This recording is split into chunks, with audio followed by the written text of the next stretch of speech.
Highbridge, a division of Recorded Books, presents Big Liars, What Psychological Science Tells Us About Lying, and How You Can Avoid Being Duped. APA Life Tools Series. By Christian L. Hart, Ph.D., and Drew A. Curtis, Ph.D. Read by Justin Price. Preface. A man is never more truthful than when he acknowledges himself a liar. Mark Twain. Human civilization rests vulnerably on the foundational assumption that when people speak, they generally tell the truth. No human endeavors of consequence would take shape without trust holding people together in the pursuit of common goals. The idea that humanity is built on faith in the honesty of others may seem absurd when one considers that rampant lying is an indisputable feature in society. Not only is lying common, it is also widely tolerated, and it is sometimes viewed as the right thing to do. Though honesty is widely touted as a fundamental goal in human interactions, in practice, people do not communicate completely honestly all of the time. In fact, much of the time they do not. When telling the truth feels inconvenient, people resort to less honest communication. They steer conversations away from certain topics. They feign ignorance. They withhold key details. They intentionally use vague or misleading words, or sometimes they just flat out lie. And as you are likely aware, some people lie much more often or with much greater effect than others. We call them big liars. Goals. Our aim in this book is to provide a general audience with an accessible synthesis of the scholarly work on lying, with a particular focus on individuals in our society who seem to lie extraordinarily. When we, the authors, use the concept of big liars, we are referring to people who lie with much greater frequency than the typical person, as well as to people who tell enormous lies that have a substantial impact on the people around them. In essence, big liars are people who lie extraordinarily, and for whom lying is a defining feature. We hope to show the listener who the big liars are, what makes them tick, how their lying affects relationships and society, and how they can be dealt with. There are a great number of books on lying, each with a unique perspective. This one stands apart in some key ways. Many books fail to address the issue that most people are quite honest, while a small subset of the population is very deceitful. These prodigious liars pose the greatest threat. Big liars destroy lives through duplicitous romantic relationships, conniving business relationships, and all other manner of disingenuous exchanges. We hope to provide a full account of the grand deceivers in our midst. Additionally, this book presents a scientific rather than a purely anecdotal perspective. Stories are interesting and instructive, but careful scientific analysis can help us see things more clearly, allowing us to separate fact from fiction. There is an overwhelming amount of fascinating scientific findings on deception and liars. However, much of this work is available only in scholarly scientific journals or dense academic books. We synthesize much of the scientific evidence into accessible narratives and weave those narratives with real-life stories into a gripping analysis of big liars. Each person forms their own moral boundary, deciding when it is best to be honest and when a little dishonesty would be more prudent. Our central thesis is that almost everyone is dishonest sometimes, and that dishonesty is usually fairly harmless. We even ponder whether a certain degree of dishonesty may serve important roles in society and in normal social relationships. However, some people step well out of the bounds of normality and use profuse, malevolent deception to manipulate others for their own gain. We hope that by closely analyzing those people who use deception as their principal mode in life, we can help listeners learn to deal with them more effectively. Our goal in writing this book was to examine how big liars differ from the more honest types. Researchers now know enough about colossal liars to provide some accuracy in determining who lies, how big liars are created, how big liars operate, how people can become more honest, and how everyone can avoid being manipulated by liars.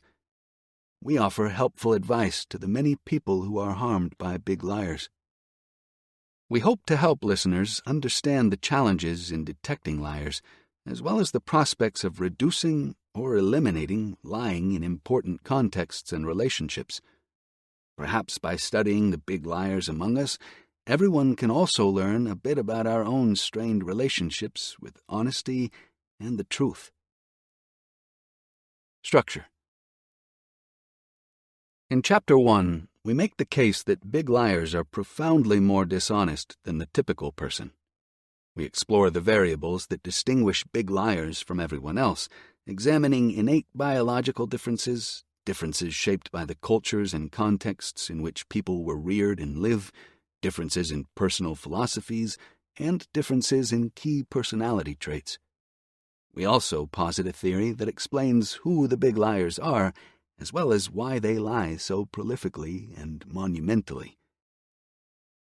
In Chapter 2, we try to unravel the origin story of the big liars by exploring their childhood development.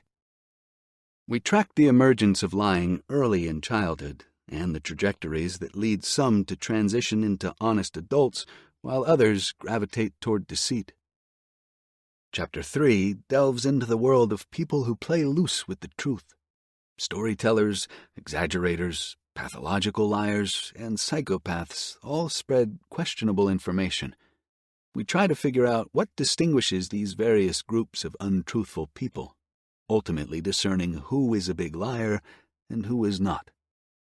In Chapter 4, we consider the big lies of scam artists and the sanctioned lies of lawyers, doctors, and politicians. We explore examples of big liars who work as law enforcement officers, corporate executives, salespeople, preachers, and other occupations. As it turns out, most professions have their big liars. Chapter 5 uncovers how big liars operate in relationships. Some people always hold close to the truth in their relationships, while others are unmoored to veracity and are willing to sail far out into the sea of deceit. We have considerable information about how lying unfolds in different types of relationships, the interventions that can reduce lying, and the ways in which social relationships are fractured by deception. We review research findings about prolific lying in romantic relationships and in other familial relationships, and among friends. Our fraught relationship with lies and liars is a natural outcome of a tension between wanting to have fair and forthright relationships with others and simultaneously acknowledging the difficulty and perils of being completely transparent with all people all the time. Chapter 6 examines how big liars pull it off. How do people convincingly spew untruths? A growing body of anecdotal and empirical evidence reveals how big liars practice their craft, avoid detection, and get away with their misdeeds. We explain some of our research that has examined the self-reported techniques that people use to tell believable lies. As it turns out, how these liars alter their behavior to seem more believable is the opposite of what most people are looking for when trying to detect if someone is lying to them. Chapter 7 examines the motivations that drive big liars. We also cut to the core of what leads some to be faithfully honest at all times with all people, yet leads others to be just as devoutly deceptive. We address the question of whether big liars simply have no moral compass, or whether something unusual in their childhood set them apart from other people, warping their assessment of right and wrong. It turns out that not all profound liars deceive out of some nefarious attempt to gain an advantage. Compassion and fear are just as likely to drive people away from honesty and into a spiral of lies. Chapter 8 explores the consequences of extreme lying, both for the big liars and for those who interact with them. Lying can have devastating effects in any domain, from romantic relationships to friends and family or the workplace. We discuss the costs big liars impose on everyone else. Chapter 9 assesses the state of the field of lie detection. It's not possible to attach every person in our lives to a lie detector, but are there more subtle verbal and behavioral cues that give away liars' deceit? We separate the myths from the reality about lie detection. Finally, Chapter 10 provides guidance and advice on how people can avoid being duped by big liars. While there is no surefire way to avoid being deceived by others, there are several psychological adjustments that everyone can make that minimize our susceptibility to being duped. Cases. Throughout this book, we present numerous cases describing individuals who are liars themselves or who have dealt with liars in their lives. We hold compassion, concern, and respect for these people who were generously willing to share their accounts for our benefit. Unless they wanted to be identified, we have preserved their privacy and confidentiality, withholding their true names and other identifying information. Our aim in sharing these cases is to help the listener better understand extraordinary liars through specific, real-world examples. Chapter 1. A World Awash with Liars. Man is not what he thinks he is what he hides. André Malraux. In 2009, during President Barack Obama's joint address to Congress, Representative Joe Wilson did not agree with what the president was saying about health care reforms. In front of everyone seated in the chamber of the House of Representatives, and in front of a live television audience of millions, Wilson yelled at the president, "You lie!" The insult echoed through the chamber and into Americans' living rooms. Had Wilson cast such an aspersion 2 centuries earlier, he would have been risking his own life. Earlier in America's history, an accusation that someone was a liar was the central insult leading to most duels. The prevailing view was that, among men of honor, to have one's honesty and integrity questioned was the gravest of all insults. That form of tarnish on one's reputation was so damaging in social and business matters that one was left with no option other than to strike down the person who had defamed them. If someone accused another of being a liar, the recourse was to defend one's character by dutifully attempting to kill the accuser. Representative Wilson's accusation did not lead to a duel. Admonished by politicians from both parties, Wilson quickly and publicly apologized for his insult, seeking forgiveness for his impropriety. President Obama noted the offense and accepted Wilson's apology, saying, "I'm a big believer that we all make mistakes. He apologized quickly and without equivocation, and I'm appreciative of that." There would be no need for firearms in settling the matter. In this book, we throw around the label big liar without much consideration of honor, reputation, and hurt feelings, and without much fear of being challenged to a duel when we pin the label on some people. These days, claims of truth and falsity tend to be resolved through open debate, and disputes about whether someone is a liar or a straight shooter generally don't devolve into mortal combat. Fortunately, we live in a time in which we can openly consider the facts about lying and liars. We can discuss who the big liars are, and we can examine why they are so dishonest. Lying is now an open topic of scientific inquiry. When was the last time you told a lie? What was the lie about? Did you tell your boss that you were sick at home when you were actually relaxing poolside? Did you tell your spouse that you liked something more than you really did? Did you say to someone, "It's good to see you too," when it wasn't particularly good to see them? Most people are sporadic liars. Whether they intend to or not, most find themselves occasionally dropping bits of falsity into conversations. More often than not, those little lies are relatively benign and trivial untruths used to spare someone's feelings or to facilitate polite social conversations. Few would be morally outraged if they discovered those white lies. However, Other times the lies hold tremendous weight, concealing the most despicable truths. The world is awash in the lies of 8 billion people. With every little falsehood, each of us contributes a few drops to that sea of deception. While everyone is prone to bend the truth on occasion, some people lay out lies with such frequency that they seem entirely severed from any need or ability to speak the truth or to share genuine versions of themselves with others. Those profuse prevaricators spew lies with complete abandon, often leaving a wake of broken hearts, chafed coworkers, and exasperated friends and family. Other liars are conspicuous because of the gravity of their lies. They tell extremely consequential lies that upend the lives of everyone around them. This book is about lying in general, but it focuses on the big liars, those few people who use lies as one of their principal strategies for navigating life. By telling lies prolifically or by telling enormously consequential lies, they warp our understanding of reality.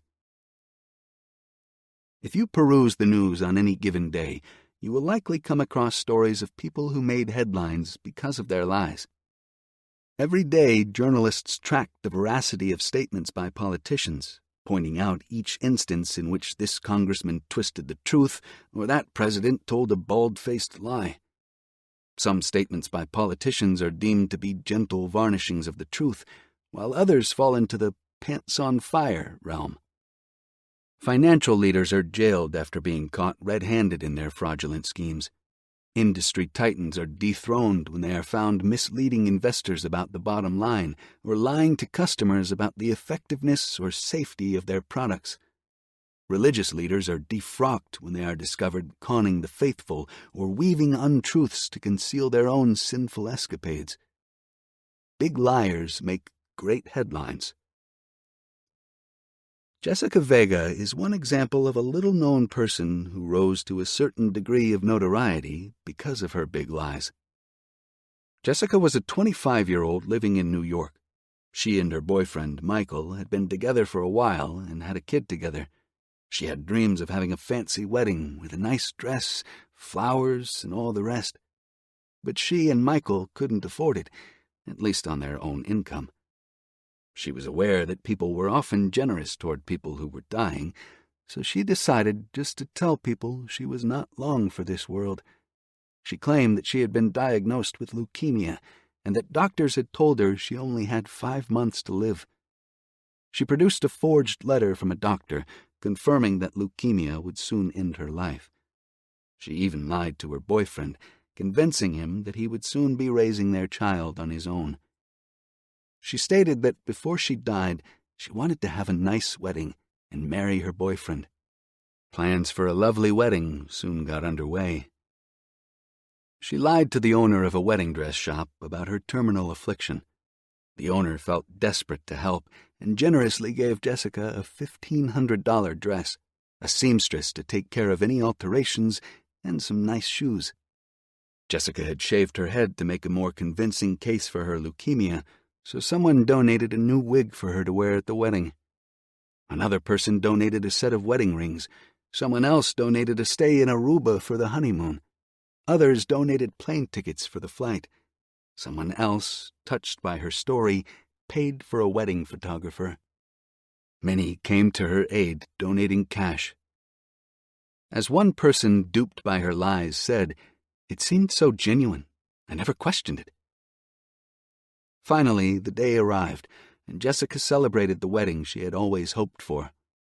However, not long after they wed, her husband Michael started to grow suspicious about her illness.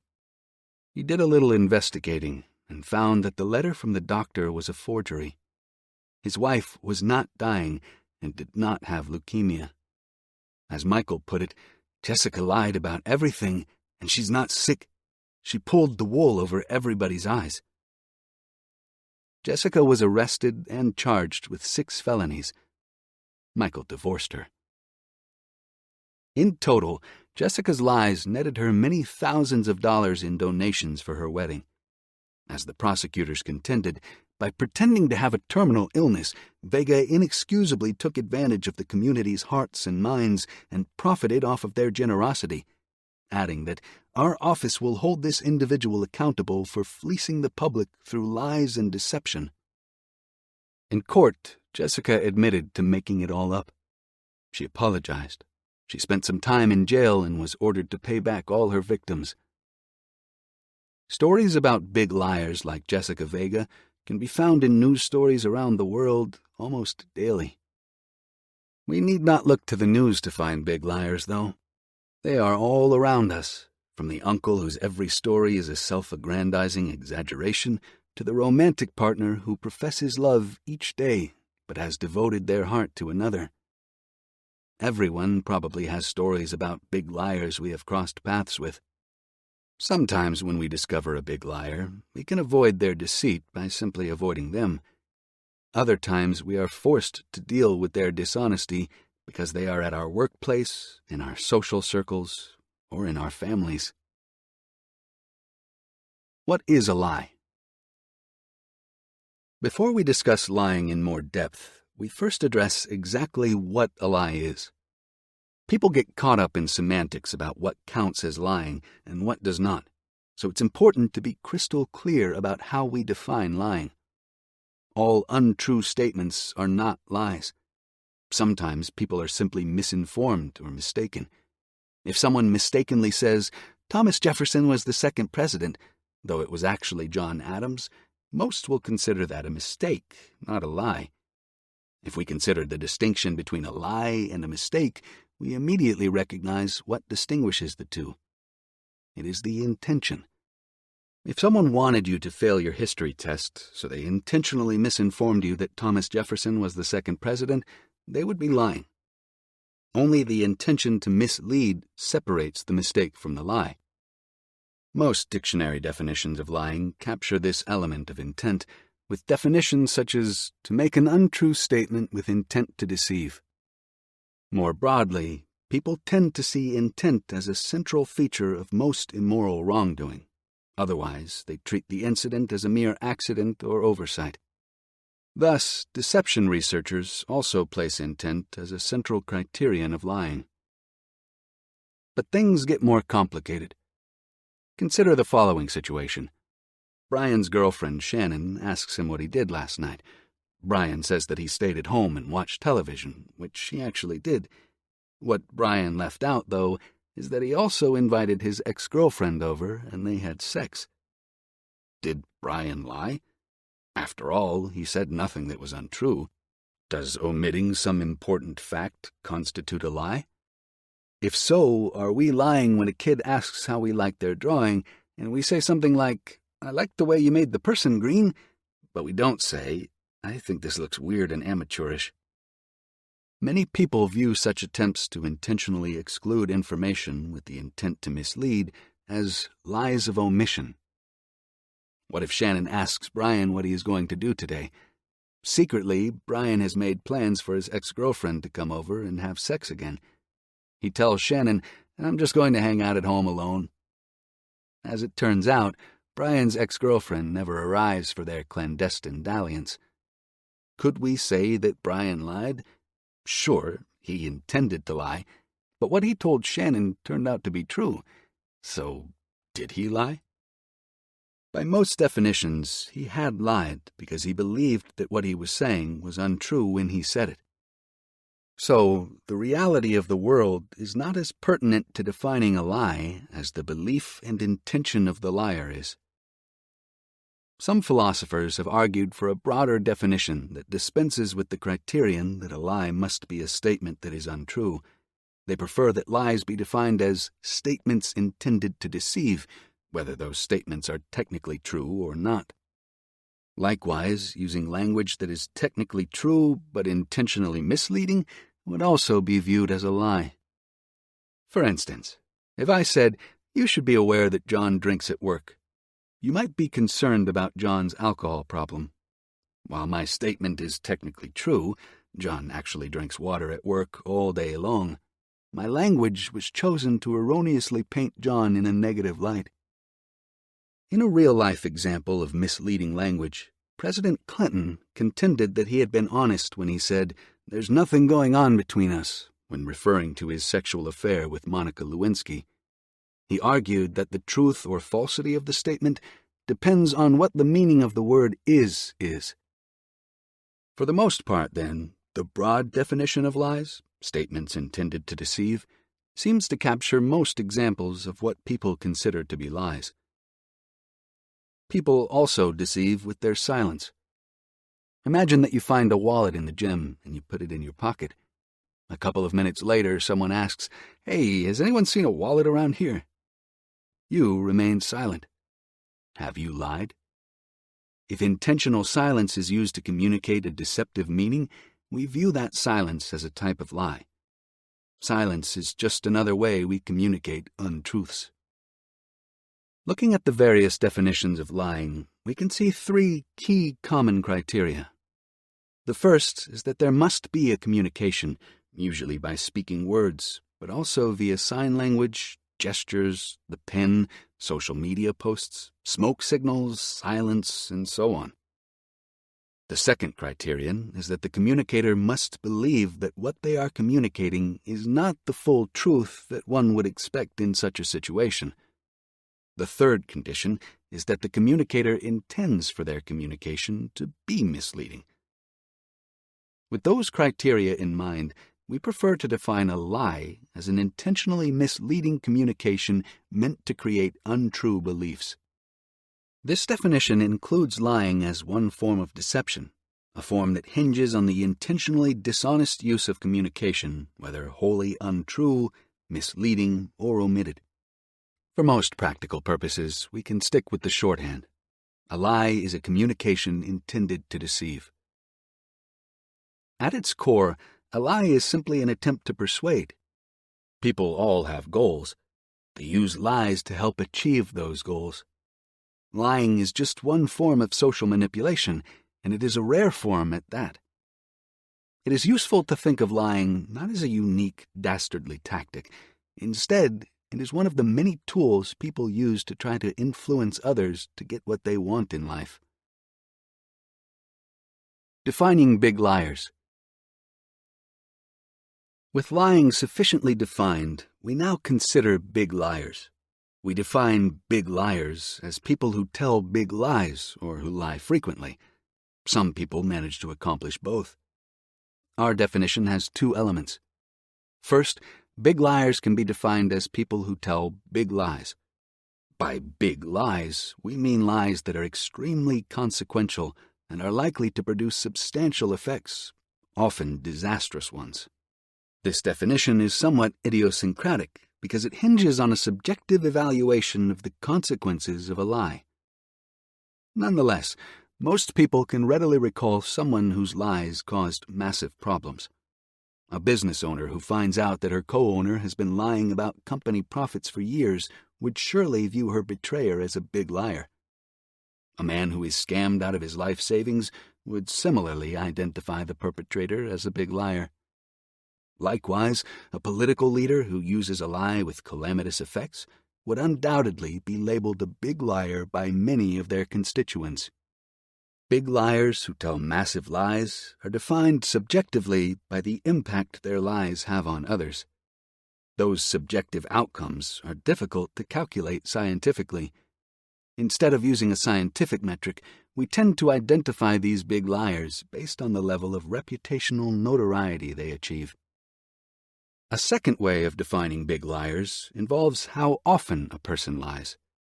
We can define big liars as people who lie very frequently.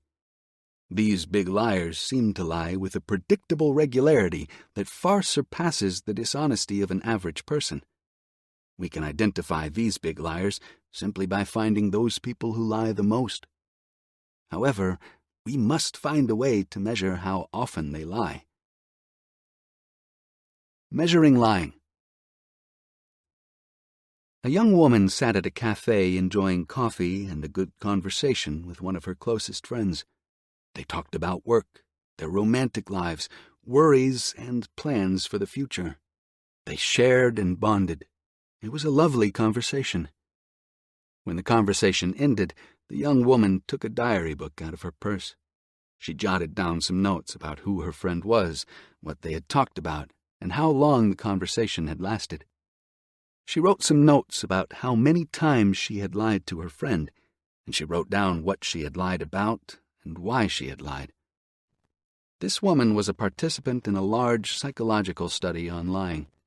She had agreed to take detailed notes after each social interaction or conversation she had.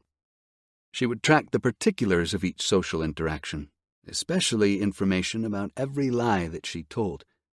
She would do this for the next week, as would many other people who were participants in the study. These types of diary studies are common techniques used to assess the prevalence of lying in the world around us. One obvious limitation of self-report techniques is that we can never know how accurate and honest the diary recordings are. After all, why would a researcher trust a liar to provide honest information about their own lying? Most deception scientists are cautious in their analyses and interpretations, taking self-reports about honesty with a grain of salt. As researchers in this field, we, the authors, know that when people are asked to self-report, they generally provide accurate responses, especially when asked via the types of anonymous surveys that we used in our deception studies. For instance, when people answer survey questions and later are asked those same questions again while hooked up to a polygraph machine, their answers tend to be the same. Other studies have also assessed the accuracy of self-reported lying. In those studies, researchers asked people how much they lie.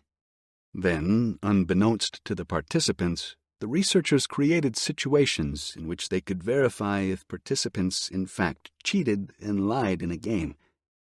It turned out that people who reported being big liars actually did lie more frequently in the games.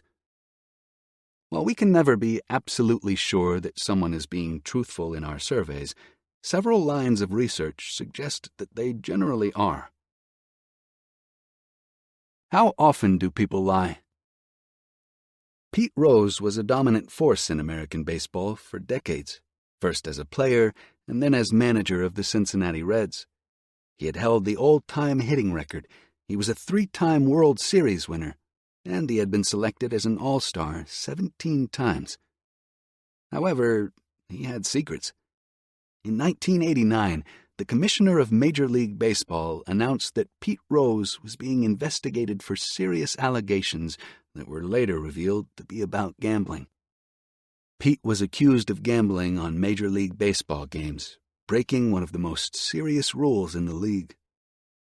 For the next decade, Pete denied having gambled on baseball to anyone who would listen. He professed his honesty to reporters, fans, baseball officials, and anyone else who would listen.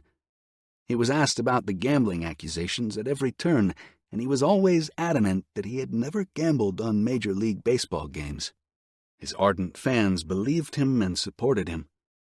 Finally, after almost a decade and a half of vehement denials, Pete came clean, acknowledging that he had indeed bet on baseball games. However, it was clear to note he had never bet on games involving his own team, the Cincinnati Reds. Pete had lied consistently, regularly, and effusively for years. Nobody knows how many times he lied, but it was considerable by any measure. Eventually, many baseball fans began to forgive Pete for his deceit, with many arguing that his sins should be forgiven and he should be inducted into the Hall of Fame. Then, 3 years after his initial admission, Pete made another confession. He had, in fact, bet on games involving the Cincinnati Reds. His mountain of lies was a bit taller. If we want to measure how often people lie, we ultimately have to ask them. There are some laboratory approaches in which researchers bring subjects into a lab, have them play a game or complete a task for money, and then secretly note how many lie to get more money. However, how much can a contrived laboratory study tell us about lying in the real world? To understand people's dishonesty in real life, we have to trust their self-reports. That is, we have to ask them how often they lie. Returning to the lie diary studies we discussed at the beginning of this chapter, we can look at what those studies found. In the 1990s, a couple of studies found that people told about 1 or 2 lies per day. A more recent diary study found that people told an average of 1.6 lies per day. Another found that, on average, people told slightly less than 1 lie per day. So, across the diary studies, researchers found that people told an average of about 1 to 2 lies per day. Across the diary studies, people lied in 20% to 33% of their conversations. Based on all those studies, we consider 1 to 2 lies per day as a baseline average. Keep in mind that big liars lie much more than average.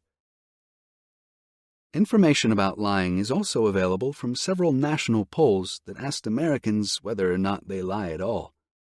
In the early 1990s, the soon-to-be-famous author James Patterson was working as an advertising executive. He and another market researcher, Peter Kim, carried out a huge nationwide study in which they anonymously surveyed thousands of people. One of the topics they covered was lying. They found that 91% of the Americans they surveyed reported lying regularly. 2/3 reported that they saw nothing wrong with lying, and the majority indicated that they lied to their spouses, friends, and family. If you think that makes Americans seem morally bankrupt, consider the fact that almost 1 in 10 of the participants said they would gladly murder a stranger for a few $1,000,000. A Reader's Digest poll found that 99% of readers reported engaging in lying or other forms of dishonesty. In another study, 96% of people admitted that they had lied to avoid work, and the vast majority reported that they had never been caught. It seems that almost all Americans lie. According to one study, the vast majority of people express a willingness to lie to others, 84%. In another, about 1 in 5 people reported lying every day. In other studies, less than half the people said they have lied on a given day, but when asked about lying over a week, that number grows to 92%, and over 3 months it grows to over 99%. In our own research, we found that people report an average of 1.4 lies per day, which is very similar to what others have found. Taken together, these studies suggest that most people lie, and on average, they seem to do so a couple of times per day. Outliers. We have documented the fact that, on average, people seem to lie somewhat regularly. However, it is interesting also to examine those who lie most.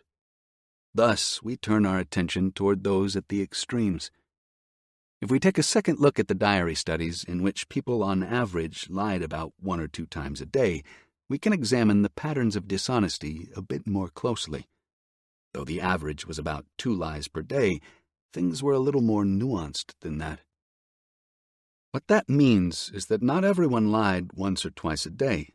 There was quite a bit of variability in deception among those people.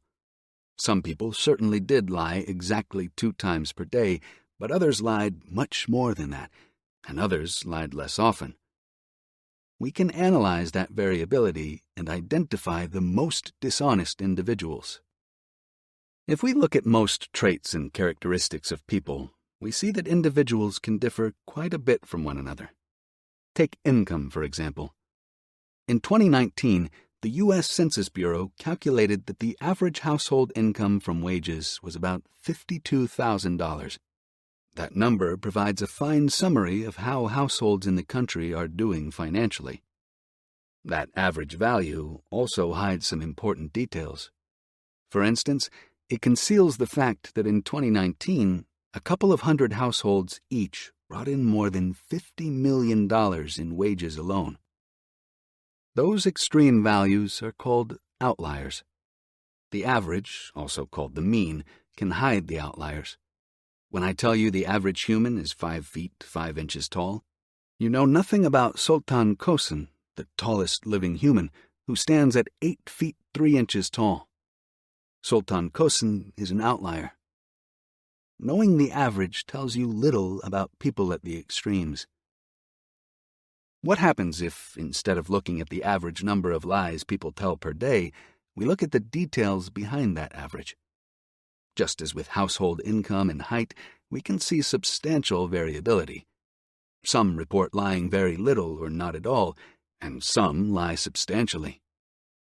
What interests us is the small handful of people who report lying considerably more than everyone else. Those outliers, or outliers, are a major focus of this book.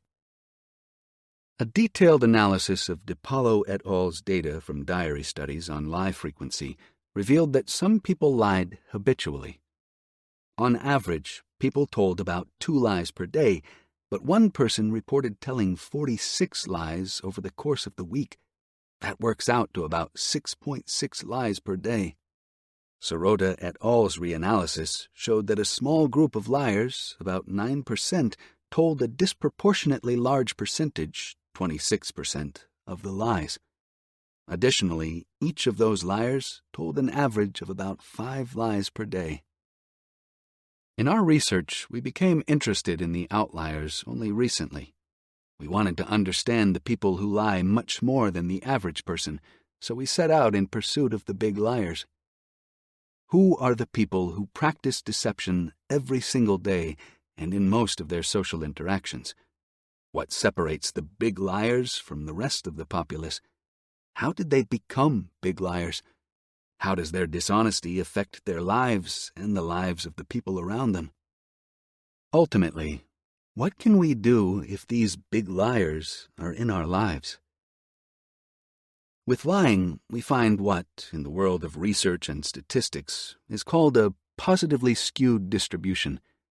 The majority of the people lie very little, but a small segment of the population lies a lot. Household income in the United States follows this positively skewed distribution as well.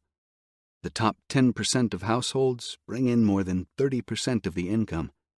If you look at the data, you can see that in 2014, the bulk of households earned under $206,600 per year, but a smaller subset earned substantially more. Those households are the outliers. We can also see positively skewed distributions in the studies on lying.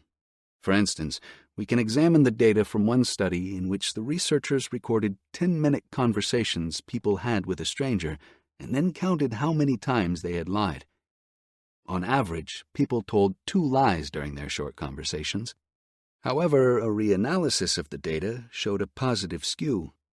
41% of the people told no lies at all, and another 19% told only 1 lie.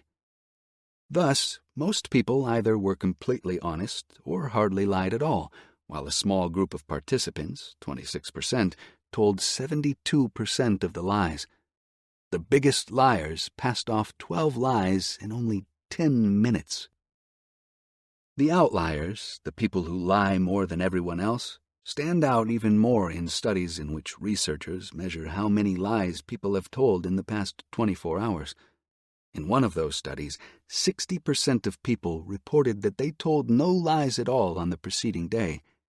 Another 15% reported telling only 1 lie. So again, most people seemed to be pretty honest. However, a small group, 5%, told 50% of all the lies. What happens if we look for the top 1% of liars in that group? These people are the top of the heap in terms of dishonesty. Those top liars report lying over 20 times per day. The biggest liar in that group reported telling a whopping 53 lies in 1 day. Talk about big liars. The positively skewed pattern of lying follows what is known as the Pareto principle. Vilfredo Pareto was an Italian economist in the 19th century. Pareto noticed that many distribution patterns follow a type of power law in which roughly 80% of the instances are accounted for by around 20% of the agents. For instance, Pareto noted that 80% of the land in Italy at the time was owned by 20% of the population. Likewise, researchers have found that about 80% of criminal convictions in the United States are tied to just 20% of the population. As professors, we have ventured a guess that 20% of the students account for 80% of the cases of people reporting that their dog ate their homework. It looks like deception also tends to follow the Pareto principle, with a handful of people accounting for the bulk of the dishonesty in the world around us. Identifying the big liars. In our own studies, we too have found a positively skewed distribution of liars. In one study, the participants reported telling an average of 2.4 lies per day, yet one person told 20 lies per day. Along with measuring lies per day, we have measured the number of lies people tell per week, as lying is more stable over a week than it is over a single day. In one study, participants reported telling an average of 5 lies per week, yet a small group lied considerably more. The top 10% of liars told over half of the lies, with one person lying 100 times per week. In a similar study we carried out, people told an average of 13 lies per week, but a small number of people said that they told over 100 lies per week. This research informs us of an important finding related to lying. A small group of big liars do most of the lying in U.S. society. Big liars are not unique to any one culture. They have been detected in various cultural groups and around the world. Even among hunter-gatherer tribes, lying is commonplace, and some members of the tribes are recognized as big liars compared with others. For instance, the Hadza are a nomadic group of 300 hunter-gatherers who live around Lake Eyasi in the hinterlands of northern Tanzania. The Hadza men hunt for giraffes and zebras, while the women forage for tubers and berries. Anthropologists have found that the Hadza can exhibit blatant displays of selfish dishonesty. The Hadza can also readily rank the people in their camp from the most honest to the most dishonest. It turns out that the Hadza have big liars too. This is our jumping-off point. We discuss lying in general, but we also examine the big liars more specifically. We are interested in studying the outliers in the world of dishonesty, people who lie more than everyone else or wreak havoc with their lies. We are after the people who make the average person look like a real honest Abe. So how do we separate those who belong to that elite group of prevaricators from those who are just typical, run-of-the-mill fibbers? If you were ever at an amusement park as a kid, you may recall a sign that read, "You must be this tall to ride," with a line indicating the requisite height. Some evidence suggests that prolific liars tell about 5 or more lies per day and make up around 5% of the population. In our research, we have also found that the top 5% of liars each tell about 5 lies per day. Additionally, when we asked people how many lies someone would need to tell per day for their lying to be problematic, the typical response was 5. Thus, 5 or more lies per day, or the top 5%, are probably good criteria for identifying big liars. While those cutoff scores can help identify big liars who lie frequently, it's important to keep in mind that some big liars tell fewer but significantly more problematic lies. To identify them, we need to look at the substantial mayhem their lies cause. Throughout this book, we work from the definition we presented earlier. Big liars are people who lie excessively or who tell big lies. Traits of big liars. If we want to identify and perhaps avoid big liars, it helps to know who to look for. A number of personal traits and situational factors are consistently associated with lying. Not surprisingly, big liars possess more of those features than the average person. In this section, we explain what those features are. Age. Reminiscing about childhood lies, one person recalled, "My friend said his dad had eggs and beer for breakfast and then peed for 3 hours straight." Kids are notoriously dishonest, so it might not be surprising that youth is one trait that partly predicts who the big liars will be. The most prolific adult liars in the population tend to be young. This finding is not surprising, given that lying peaks in late adolescence and then gradually declines across adulthood. In our own studies, we also have found that the biggest liars tend to be several years younger than the rest of our participants. Gender. We have also explored whether gender is associated with the tendency to be a big liar. There are consistent gender differences in a number of behaviors and mental processes, such as aggression, sexuality, cognitive abilities, and mental health. When it comes to lying, there have been conflicting findings, with some studies showing substantial gender differences and others finding none. When those studies are taken together, it appears that men are slightly more dishonest than women, a difference of only 4%. Men and women also tend to tell different types of lies. While men are more inclined than women to tell self-serving lies, women are more apt to tell altruistic lies, aimed at making someone else feel better, or aimed at strengthening a relationship.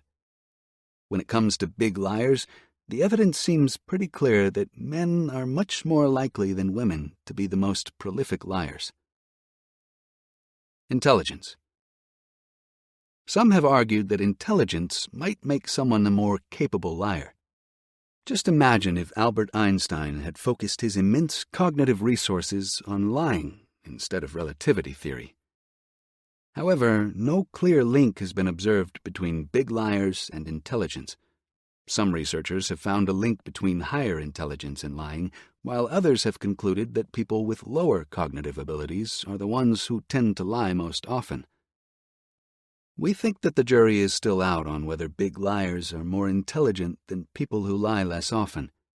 Perhaps highly intelligent people are more able to tell convincing lies than those with lower intelligence, but there is no convincing evidence that they take advantage of that ability. Attitudes about lying.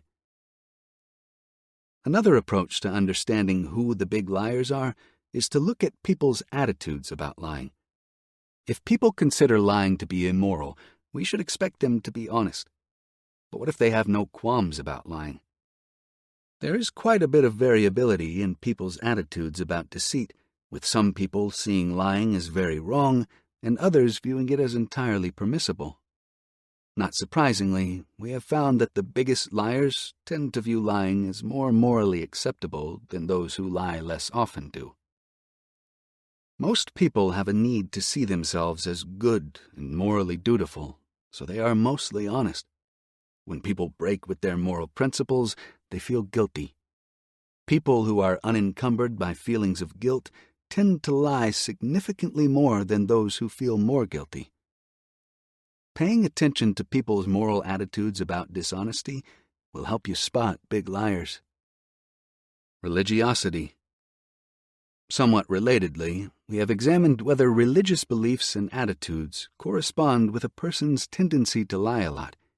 In Christianity, Islam, Judaism, Buddhism, and Hinduism, and most other religious faith systems, dishonesty is discouraged. If religious adherents recognize honesty as important to their faith systems, it stands to reason that people with stronger religious convictions might be less likely to be big liars. Some studies found that people with stronger religious beliefs were morally opposed to lying and lied less than people with less strong beliefs. But other studies found no connection between religiosity and dishonesty. To address this controversy, we recently completed a large study in which we measured both religiosity and lying in several different ways. One clear finding was that the more religious a person was, the more negative was their attitude toward lying. They saw lying as wrong. However, we found that religious people seem to lie as much as non-religious people do. Relationship style. Lying occurs within relationships, including parent and child, romantic, friendships, workplace, and so on, and a person's relationship style is related to their patterns of lying. Relationship styles, sometimes known as attachment styles, can be understood by looking at how one person connects or bonds with another. Some people see others as safe, reliable, and warm, so they are comfortable letting down their guard and being vulnerable with others. These people are referred to as securely attached. Other people are psychologically independent and are often unresponsive to others or emotionally unavailable. These people have an avoidant attachment style. Others worry about abandonment, require reassurance, and are extremely sensitive to the judgments of others. These people have an anxiously attached style. People with anxious and avoidant attachment styles tend to lie more in romantic relationships, friendships, and with strangers than do people with secure attachment styles. People with avoidant and anxious attachment styles use dishonesty to manage and regulate social attachments. People with avoidant styles tend to keep people at a distance, and people with anxious styles try to avoid negative judgment. So, knowing how a person approaches relationships can help you discern who is likely to be a big liar. Self-esteem. Commenting in an anonymous online forum about lying, one person wrote, "I have a problem. It haunts me every day. My entire life is a lie. I've lied to my parents, my significant other, my closest friends, strangers. I made up everything about my life, and I can't go back because those lies are my life now. Everyone in my life thinks I'm perfect, but I'm the opposite. I lie about very big things. I lie about my accomplishments the most, however. People think I'm successful. I'm really not. My lies were all about my image. They were just for my own personal ego." A woman we refer to as Amy began to notice her prolific lying in high school. For instance, she lied to people about her sexual experiences. "I made up everything. I made up the name and everything about this fictitious person, and yeah, that person actually never existed." Amy explained, "It wasn't the pleasure of telling the lie. It was the pleasure of the fact that I would be noticed because of telling the lie." Eventually, Amy was telling 20 to 30 lies per day. "Pretty much everything out of my mouth was a lie," she said. Her lies were driven by her low self-esteem. "The whole purpose behind it was for my own self-satisfaction and to make me feel better about the person I was," she said. "I believed if I lied, I would be perceived as someone who was better than who I was." Big liars often have low self-esteem. People with low self-esteem believe that they lack good qualities and tend to see themselves as failures. On the other hand, people with high self-esteem take a more satisfied and positive view of themselves. Like Amy, people with low self-esteem sometimes present an enhanced version of themselves to the world, or may conceal their shortcomings to avoid a further decline in how the world might view them. Dark traits. Dave was a good-looking man in his 30s who was working on his third marriage. He was a relatively new employee of a fast-growing company and had come to the attention of a psychologist who was hired to help with organizational changes at the company. Dave's manager noted that he was often disruptive and offensive. While Dave impressed everyone with his intellect and drive, his boss soon noticed that Dave was copying other people's work and turning it in as his own. When confronted, Dave brushed aside the concerns and said that it would have been a waste of his time and talents to reinvent the wheel. Dave concocted lies to avoid meetings, to take advantage of people, to get out of projects he found boring or beneath him, or to shift blame to others. After only a few months on the job, his colleagues realized that Dave was consistently dishonest. They described him as a phony, yet felt anxious about calling him out on his lies. When interviewed by the psychologist, Dave came across as superficially charming and egotistical. He fancied himself a key player in the company. He seemed unconcerned about the impression his colleagues had of him and seemed to view them as mere objects. When asked how he managed to get what he wanted at work, Dave said, without emotion, "I lied." Some people like Dave callously and remorselessly use lies to manipulate and victimize others. Some other more notorious examples are the serial killer Ted Bundy and the fraudster Bernie Madoff. What is it about their personalities that allowed them to casually use deception to take advantage of others? There is a cluster of personality traits called dark triad of personality traits that is generally associated with a selfish disposition. The first of the dark traits is Machiavellianism, which is the tendency to engage in cold, self-interested manipulation of others. People with Machiavellian personalities are opportunistic and have little allegiance to conventional morality. They tend to see others as instruments they can use to achieve their own goals. Next is narcissism, which is a grandiose sense of self and a need for admiration, often coupled with a sense of entitlement and a disregard for the needs of others. Narcissists are self-absorbed and are often boastful. It seems like most workplaces have one. Finally, there is psychopathy, which is the tendency to engage in antisocial behavior, typically coupled with a lack of empathy or guilt. People high in psychopathy coldly and often impulsively violate the rights of others and frequently engage in criminal behavior. At their core, the dark triad traits share self-centeredness and diminished empathy. All three dark triad traits are correlated with excessive lying and other dishonest behaviors. If you interact with someone with these dark triad traits, you will likely observe that they use deception and other antisocial practices to get what they want. Compassion and empathy. In contrast to people high on the dark triad traits, we might expect empathic and compassionate people to lie very little. However, the relationship between empathic compassion and lying depends on the type of lies we are looking at. Compassion increases altruistic lying. Compassionate people are motivated to reduce harm, and that desire leads them to tell altruistic lies to spare feelings, reduce worry, and so on. For instance, if a compassionate parent noticed their child feeling down about their lack of musical ability, the parent might feel inclined to tell an altruistic lie. "I think you are one of the best musicians I've ever heard." In contrast, compassion reduces self-serving lies. People who are deeply concerned with others around them are unlikely to use dishonesty to take advantage of those people. Likewise, empathy decreases self-serving lying, but it simultaneously increases altruistic lying. Histrionicism. Another personality trait, histrionicism, is also associated with lying. Histrionic people tend to present themselves in a dramatic, attention-seeking manner. They often engage in overtly flirtatious or theatrical behavior in social settings.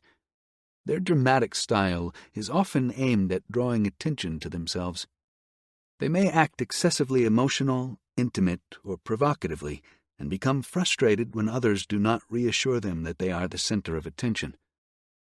We find that people who are high in histrionic traits are much more prone to be big liars. It might be that dishonesty is just one way these people attempt to draw all attention to themselves. Personality traits. In our final analysis of personality traits that are associated with being a big liar, we examine what are referred to as the Big Five personality traits. The Big Five are personality dimensions that are thought to best account for most of the variation in human dispositions. Openness to experience is the tendency to be open-minded, curious, and adventurous. Conscientiousness is an inclination toward being organized, dependable, and diligent. Extroversion is a disposition in which one is sociable, outgoing, and energetic. Agreeableness is the propensity to be warm, friendly, helpful, and tactful. Finally, neuroticism is the tendency to be emotionally unstable, irritable, and negative. We have found nuanced results, with certain personality traits corresponding to specific types of lies. Openness, conscientiousness, extroversion, and agreeableness were associated with fewer self-serving lies, while neuroticism was associated with more frequent self-serving lies. Higher conscientiousness was associated with telling fewer altruistic lies. Finally, high agreeableness was associated with telling fewer vindictive lies.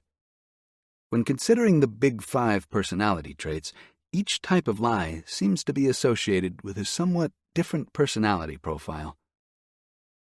On the whole, we think there is good evidence that big liars tend to have a particular set of demographic and personality commonalities. The traits that correspond with higher rates of lying are the ones that should be predictive of being a liar.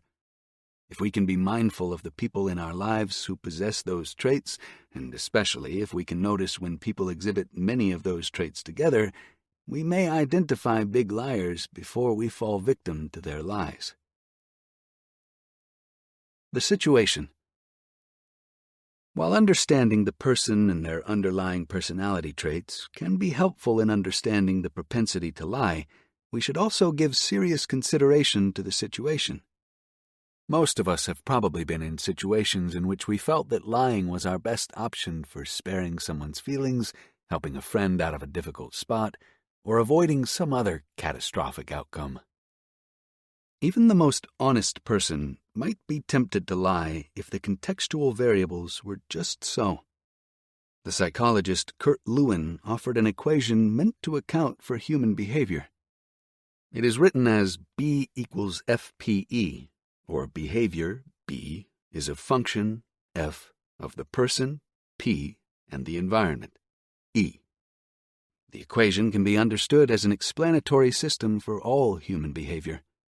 It suggests that we cannot know about a person's tendency to lie simply by knowing their personality dispositions. We must also consider the context in which that person is operating and all the forces that are influencing them. An extremely honest person might start lying in a situation because it would spare someone's life, and an extremely dishonest person would likely stop lying in a situation in which they could easily have whatever they wanted through honest means. As it turns out, people do not lie at random. Rather, they lie when contextual variables motivate them to do so. An incentive to lie must be present, either securing a desired consequence or avoiding a negative consequence. When it comes to lying, the situation may be much more powerful than personal characteristics in predicting when someone lies versus when they tell the truth.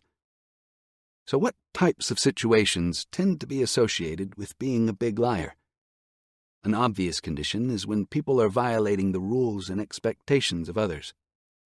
Whether children behaving disobediently, spouses being unfaithful, or employees embezzling funds, people at risk of being harshly punished tend to lie. People also lie if they worry that the truth will harm others they care about. People lie to spare the feelings of people they care about, such as spouses and friends. More broadly, people tend to lie when the truth will cause others to react in ways they want to avoid. However, people do not lie if their dishonesty is sure to be detected and punished. People lie when they feel confident they will get away with their deception. Interestingly, anonymity, or even the sense of anonymity, increases lying. In one study, people who were in a darkened room were significantly more likely than those in a well-lit room to lie for a greater financial reward, even though the brightness of the room had no effect on anonymity. Our honesty, or dishonesty, is also influenced by the people around us. If people see lying as socially sanctioned, they are more apt to lie. For instance, if we see people with whom we identify, referred to as in-group members, lying, we are more inclined to lie. Even seeing someone from the same school or who shares the same birthday lie is enough to influence people to deceive. People are also more likely to be frequent liars if they affiliate with frequent liars. Birds of a feather flock together, even when it comes to dishonesty. Additionally, people in groups become more dishonest than they were as individuals. It seems that being in a group allows one to spread blame or moral responsibility for dishonesty to all the other group members, leaving every individual person feeling less culpable. Looking at lying from a broad cultural level, we can see that dishonesty is imbued in the fabric of some cultures more than others. For instance, one study found that people around the globe are mostly honest, but the citizens of Switzerland, Norway, and the Netherlands were more honest than the people of Peru, Morocco, and China. It is unlikely that people from one region are inherently more honest or dishonest than people from another region.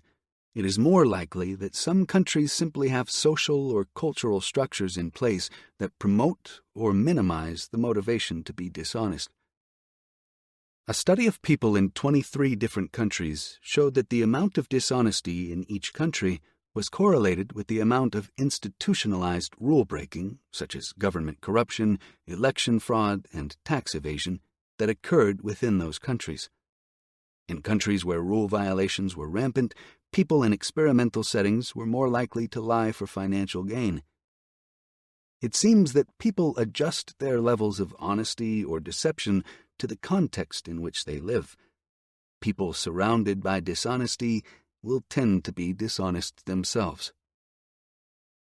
Another situational feature associated with frequent lying is the presence of moral reminders and moral commitments.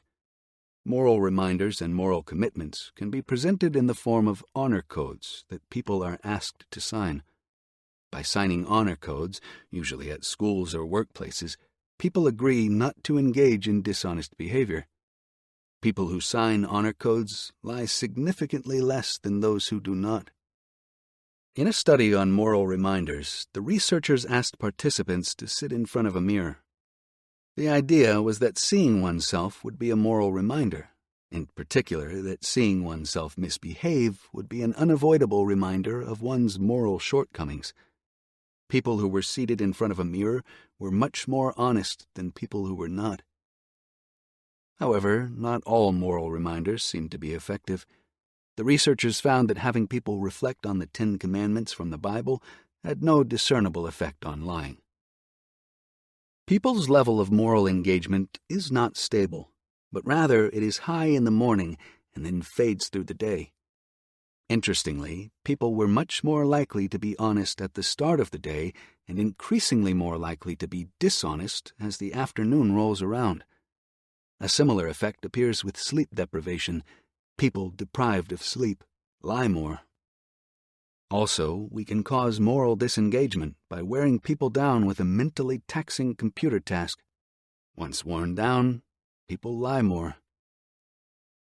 All this research informs us that big liars may lie more in situations that decrease their moral engagement. Taken another way, we can reduce the odds of people lying to us if we can increase their moral engagement. Let's consider one last situational variable that influences lying. As we can all attest, interacting with a wonderful person can brighten your day, and interacting with a jerk can ruin your day. Those situational variables are important in determining the honesty or dishonesty of people in social situations.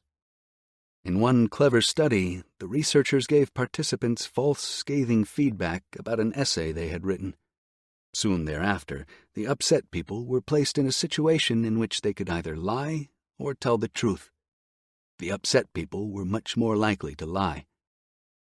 In another study, researchers found the same effect in the opposite direction. People who were made to feel happy and grateful by someone else were much more inclined to be honest afterward than were people who were not. It seems that feeling threatened or attacked leads people to lie more frequently. We hope we have made the case that big liars are not always inherently dishonest people. Rather, big liars seem to be products of both their innate dispositions and the contexts and situations they inhabit.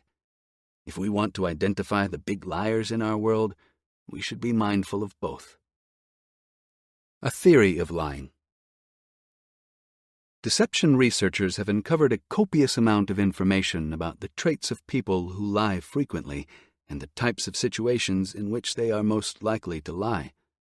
The information allows us to piece together an understanding of who the big liars are and what factors seem to underlie their dishonesty. Taking all that information together, a theoretical perspective begins to emerge. We can begin to distill the tangle of data and identify a clear set of features that are common among liars. A theory of liars can be crafted. Liars have similar reasons for lying. Namely, the prospect of speaking truthfully seems antagonistic to their goals. Speaking honestly, at least in their assessment, would lead to undesirable outcomes. honesty impedes the pursuit of goals for people prone to lying. Thus, concealing the truth seems more attractive. Also, liars believe they can get away with their deception. People don't lie if they think they will be caught, unless they view the consequences of being caught as relatively minor. Thus, liars assess the risk of lying, which includes the probability of being caught and the consequences of being caught, as well as any other negative outcomes that might be produced by the lie. Finally, we can also see that people have, to varying degrees, a need to maintain their self-images. Many want to preserve a vision of themselves as honest, good people.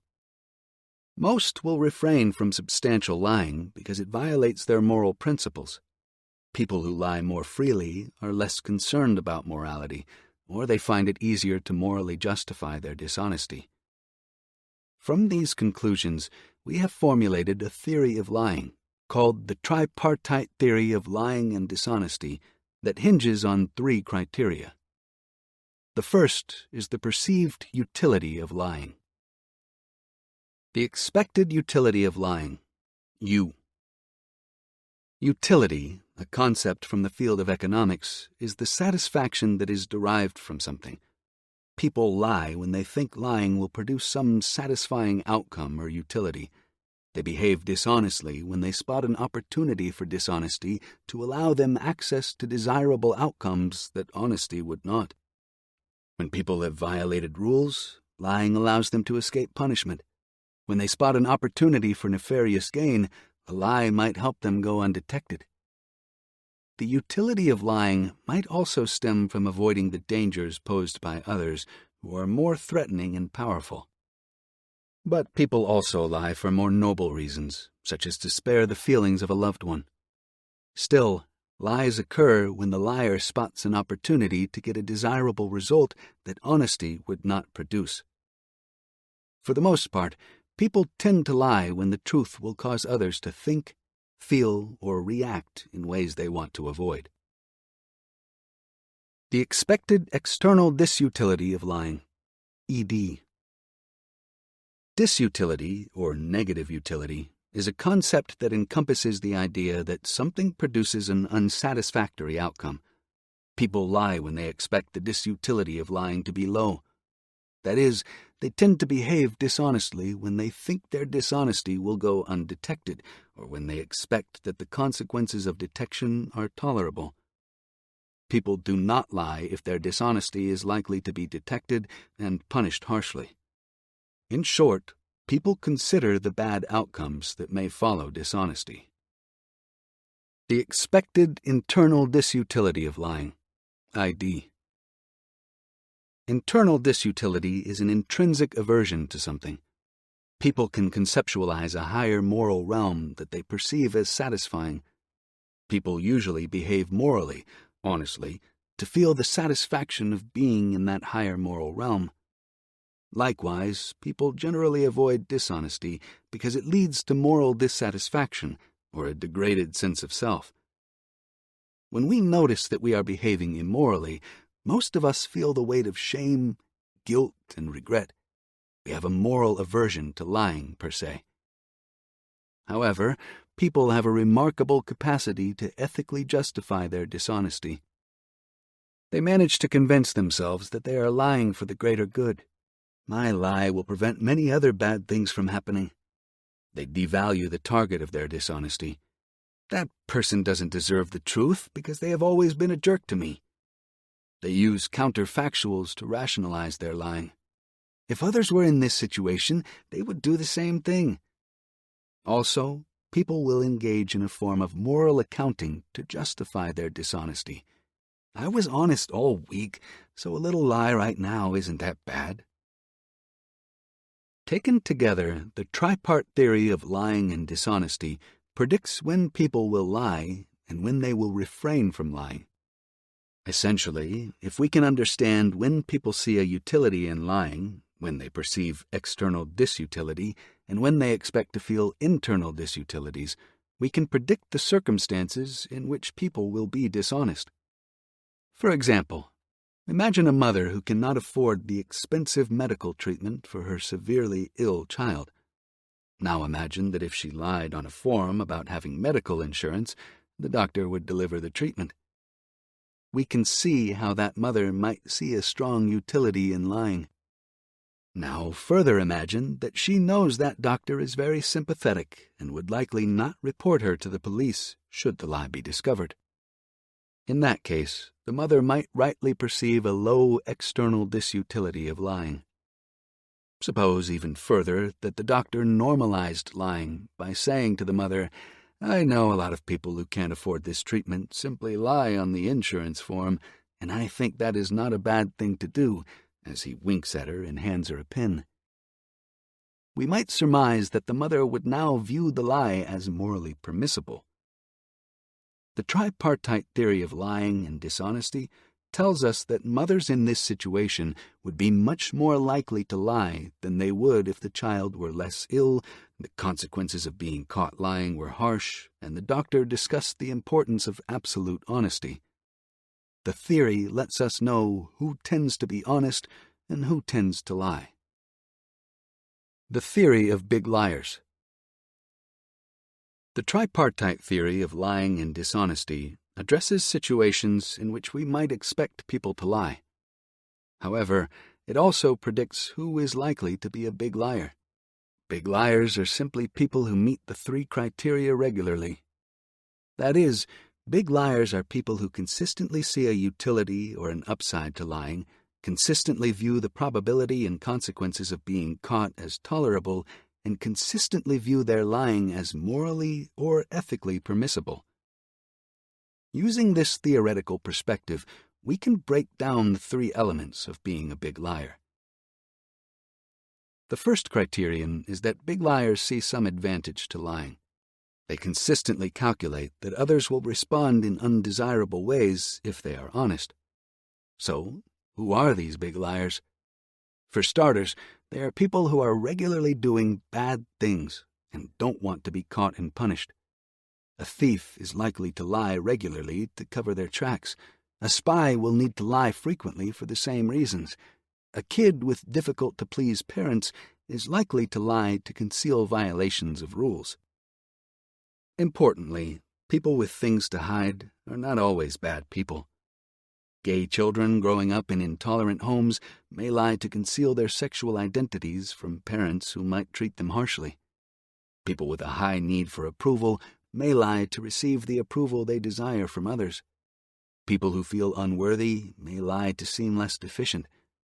Someone who worries they are boring may lie to seem more interesting. A lazy person may lie to seem more productive. People with low self-esteem may lie considerably. Big liars can also be people who constantly worry that their honesty will harm others. They may lie often because they don't want to hurt people's feelings, or perhaps they want to boost someone's ego when that person appears fragile. In all cases, liars lie to avoid unwanted outcomes. According to the second criterion, big liars consistently view the risk of being caught as tolerable. Risk is a function of both probability and consequences. Any time someone lies, there is a probability that their lie will be detected and there will be consequences if they are caught. Big liars regularly compute the probability of being caught as acceptable, or they assess the consequences of being detected as acceptable, at least compared to the consequences of being honest. Big liars believe they have a workable lie that can reasonably substitute for the truth. Who are these people? Certainly people who are confident in their ability to get away with lies. People who feel well equipped for deception are likely to lie more. Big liars will also believe the consequences of detection are tolerable. They could simply underestimate the negative outcomes of being caught in a lie. They are also likely to believe that lying is tolerated by others. We have seen, for example, in certain cultures, lying is more tolerated than in others. They may also be more willing to tolerate risk. Risk-averse people are probably less inclined to gamble by telling a lie. Additionally, we might expect people with a short-term focus to lie more than people with a long-term focus do. lying is often more attractive than honesty in the moment, but if the lie were to be discovered days later, the consequences could be enormous. Finally, people who are less likely to suffer severe consequences if their lies were discovered might lie more frequently. Those with nothing to lose may be more apt to lie. The third criterion is that big liars will view their lying as a morally or ethically permissible alternative to honesty. We might expect to see big liars emerging from subcultures in which lying is tolerated or viewed as morally permissible. People who don't consider the morality of their behavior are likely to lie more often. Psychopaths and Machiavellian types who have lax moral systems should be expected to lie more. People who do not value cooperation and group harmony should view lying as more acceptable. Also, people who believe others are lying to them or otherwise treating them unfairly should be more inclined to lie reciprocally. In this vein, we expect that people who feel oppressed or morally violated will lie frequently to their oppressors. Additionally, we can expect that big liars will justify their behaviors morally and ethically via belief systems, such as just world beliefs, i.e., people get what they deserve, or by blaming the victims, i.e., people are victimized because they somehow bring about their own exploitation. Researchers have found that people who are prone to guilt lie less than people who are unencumbered by those feelings. We expect big liars to view their lies as being relatively harmless and therefore justifiable. Similarly, we expect people with lower levels of empathy to tell more antisocial lies, and people higher in empathy to be more inclined to tell altruistic lies. This theory of liars provides a convenient way of organizing ideas about when and why people are dishonest. We refer to it as we move through this book discussing big liars. Lying is driven by external incentives, such as the desire to secure gains that could not be had through honesty, and by internal incentives, such as the desire to view oneself as a morally upstanding person. We find that big liars are heavily incentivized to depart from the truth and to use deception to achieve their goals. Conclusion. We have introduced definitions of lying and of big liars. We have offered a detailed depiction of the frequency of lying, showing that most people are honest most of the time, but big liars are statistical outliers who lie considerably more than the rest. We characterized the traits and characteristics of big liars, as well as the contexts and situations in which they are most likely to lie. Finally, we offered a theory of big liars that considers their incentives and allows us to accurately predict who will be the big liars in our lives. We think that big liars are a distinguishable group of people whose prolific and consequential lying can be predicted from a cluster of individual and situational variables. In the chapters that follow, we examine examples of the various big liars in our world. We explore how they lie and how their lies affect the people around them. But first, we consider the development of big liars. Why do most people develop into fairly honest individuals, whereas some become big liars? Chapter 2. From Baby Fibbers to Adult Deceivers. My 6-year-old told his acting teacher his parents were dead and he's homeschooled. All lies. Is this a thing? A question posted on a parenting forum. By the time the FBI tracked down 17-year-old Graham Ivan Clark, his arrest was perhaps the only plausible capstone of his long history of childhood lies. The 30 felony charges against him, including organized fraud over $50,000, were just some more consequences of young Graham's years-long habit of using deception to take advantage of people who entered his sphere of influence. At age 10, Graham became very involved in online collaborative video games. In that gaming world, he developed a reputation for using deceit to scam other players out of money. He offered to sell other players accessories for their online gaming characters, but then he disappeared with the cash without delivering the goods. He also offered to sell other players cool usernames that he claimed to own, only to slyly vanish once he received payment. The gamers were left wondering why they had fallen for the scam. While Graham's double-dealing shenanigans may sound like child's play, the fruits of his lies enriched him. Graham boasted that his online gaming scams were netting him thousands of dollars each month. By his mid-teens, Graham had moved into the world of computer hacking. Even in that shadowy world, with its fair share of nefarious actors, young Graham was known as a cheat. He was eventually banned from an online hacker forum for agreeing to pay people for various services, only to later renege on the deal. As his lies and schemes continued through his mid-teens, Graham developed a special interest in the cryptocurrency Bitcoin. In 2019, 16-year-old Graham was allegedly involved in an incident in which hackers made off with almost $1 million of Bitcoin from the account of an unsuspecting investor. He is then alleged to have tried to extort even more Bitcoin from his hapless victim. Graham's lying had become the engine behind a lucrative operation. Though unemployed, he managed to afford his own waterfront apartment, a BMW, and a jewel-encrusted Rolex watch.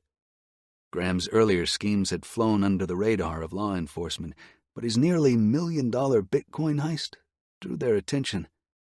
The U.S. Secret Service zeroed in on him and recovered much of what was stolen, returning the Bitcoin to its rightful owner. Interestingly enough, the authorities did not charge Graham because he was a minor. The brush with law enforcement had only a brief effect on him, if any. Just weeks after the run-in with the Secret Service, he began his boldest con job yet. At only 17 years old, Graham Clark set his hacker sights on Twitter. He hatched a plan in which he would steal the accounts of well-known public figures and then use those accounts to scam people out of Bitcoin. The heart of this scam rested on a simple lie. Graham contacted a Twitter employee and convinced that person that he was a coworker in the information technology department. He convinced the Twitter employee to provide login information that he was then able to use to access Twitter's computer systems. Once he had infiltrated Twitter's computer systems, Graham took control of accounts owned by high-profile people such as Joe Biden, Barack Obama, Elon Musk, Mike Bloomberg, Amazon founder Jeff Bezos, Bill Gates, the founder of Microsoft, and Kim Kardashian. With all other pieces of the scam in place, Graham executed the final element. He sent out tweets from the accounts that he had hijacked. Thus, the tweets appeared to be coming directly from Obama, Musk, and the other high-profile people. Although each tweet was tailored to sound like it was coming from a real account, they all had the same theme: getting people to send Bitcoin to an anonymous account owned by Graham. Consider an example of the tweet sent from the billionaire Bill Gates' Twitter account. "Everyone is asking me to give back, and now is the time. I am doubling all payments sent to my BTC, Bitcoin, address for the next 30 minutes. You send $1,000, I send you back $2,000. Wow, what a generous offer Mr. Gates was making. Over the next few hours, many dupes fell prey to the scam, sending about $120,000 in Bitcoin to Graham's account before Twitter was able to shut down the operation. 2 weeks later, Graham Clark was in court, charged along with his 2 accomplices with a string of felonies. According to prosecutors, Graham was the mastermind of this scam. Despite his young age, prosecutors charged him as an adult, and the judge set his bail at $725,000. Part of the reason his bail was so high was that Graham was worth more than $3 million, not including his haul from the Twitter scam. The teenager had used his constant lies to net a small fortune before his Twitter scam led to his downfall. Graham was eventually sentenced to 3 years in jail. Beginnings. Reflecting on Graham and other kids like him, one wonders how they develop into big liars. Is there a specific event that sets them off on a path of chronic lying? or are they simply destined to lie prolifically?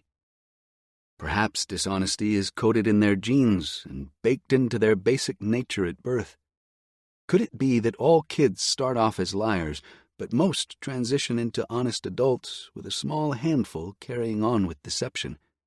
When do children move from being sweet purveyors of the truth to scheming little prevaricators? In this chapter, we examine when and why kids wade into the world of deception. Infants are not born into the world with the capacity to lie. Even after they learn to speak, most children remain quite honest for some time. However, at a certain point in early cognitive development, children start to develop into proficient deceivers.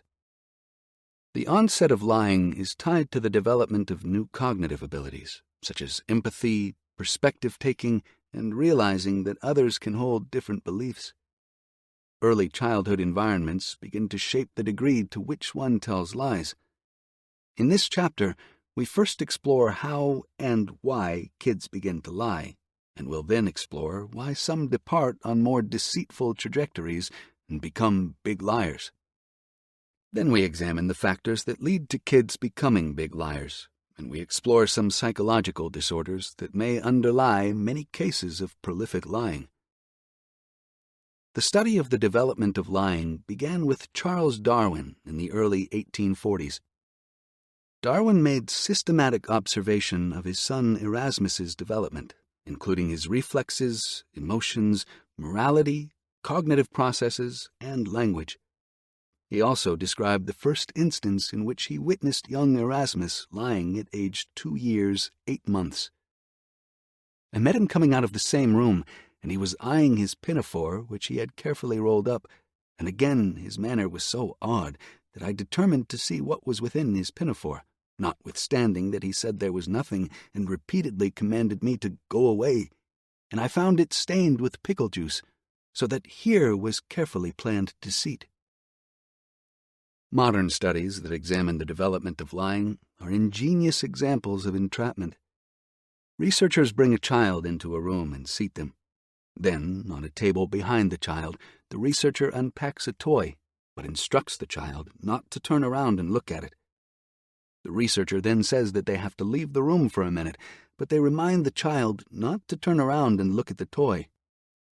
Ignoring the instructions of the adult, the children typically turn around and catch a glimpse of the toy. Unbeknownst to the young research subject, the whole episode is video recorded, so that the researcher can have objective confirmation of what the child does in their absence. When the researcher finally returns, they ask the child, "Did you peek?" At this point, the child must decide whether to come clean about their rule violation or to conceal their misdeed with a lie. When the lying begins.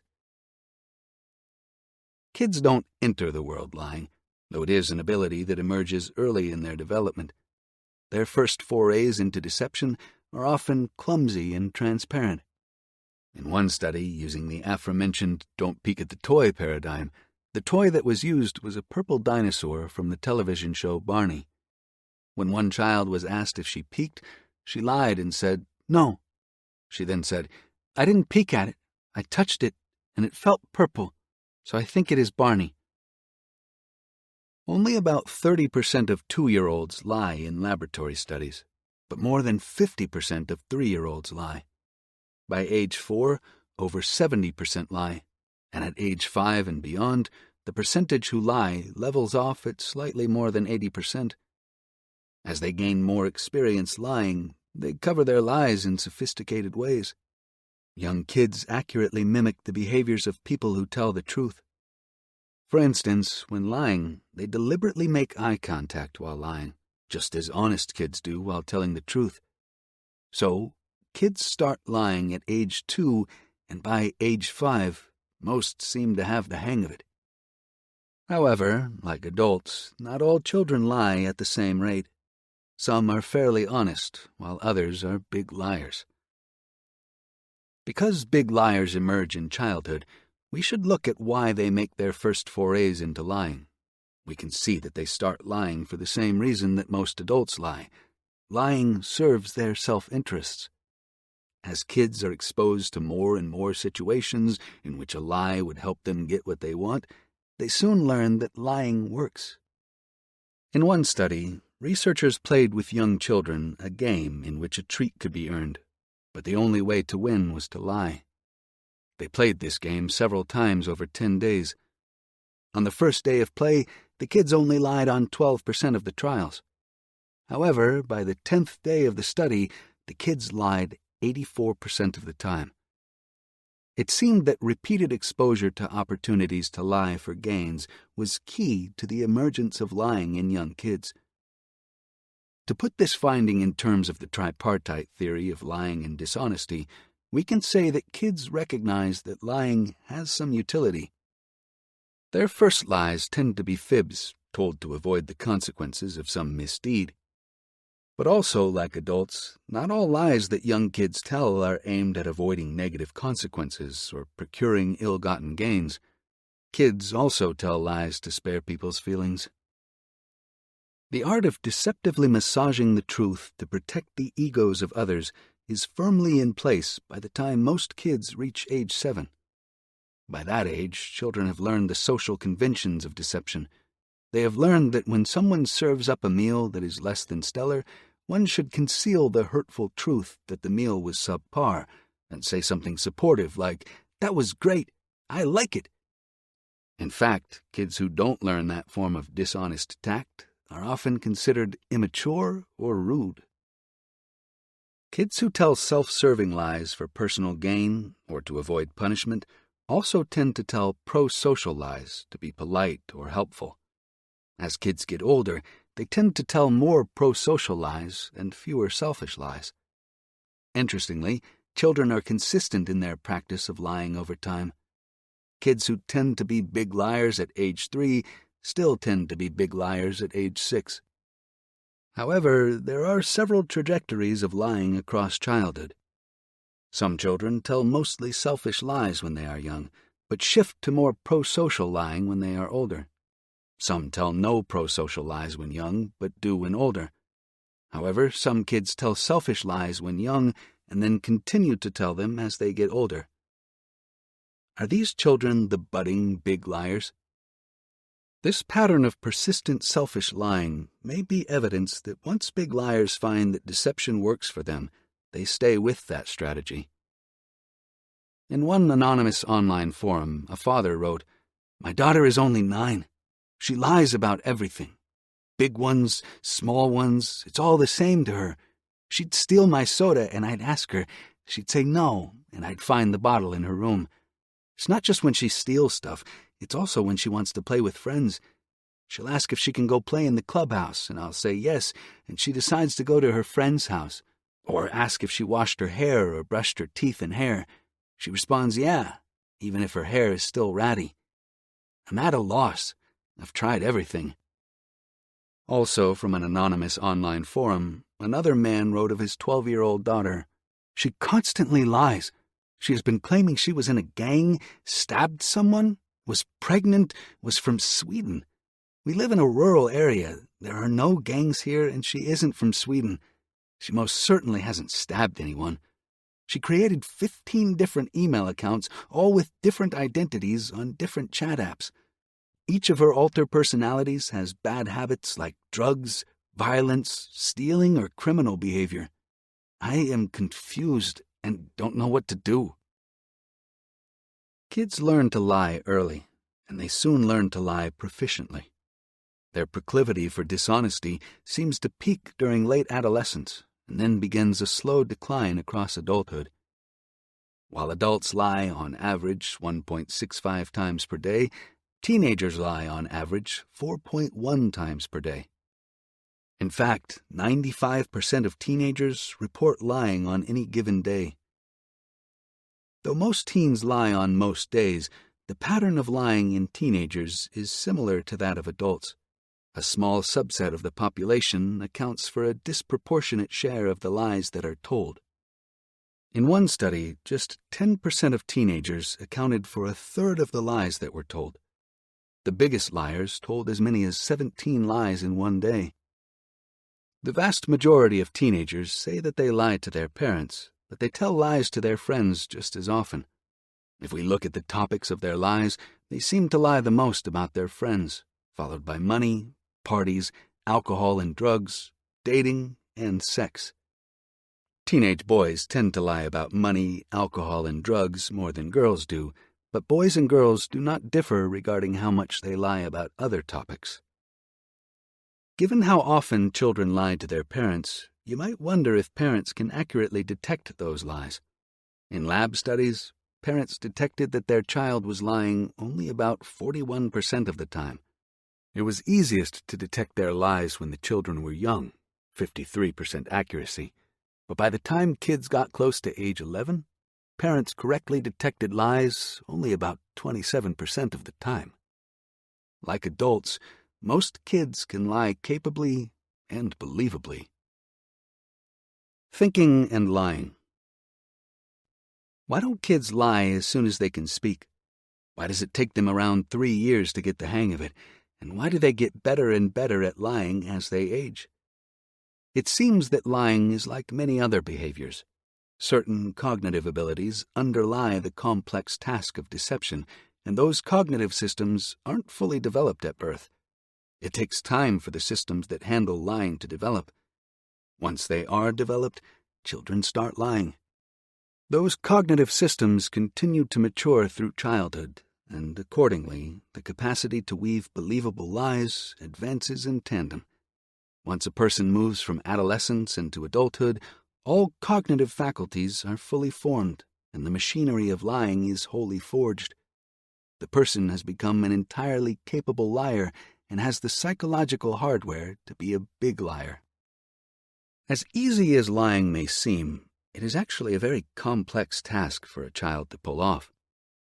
First, they must be able to represent the minds of others and understand that other minds can hold other knowledge and beliefs.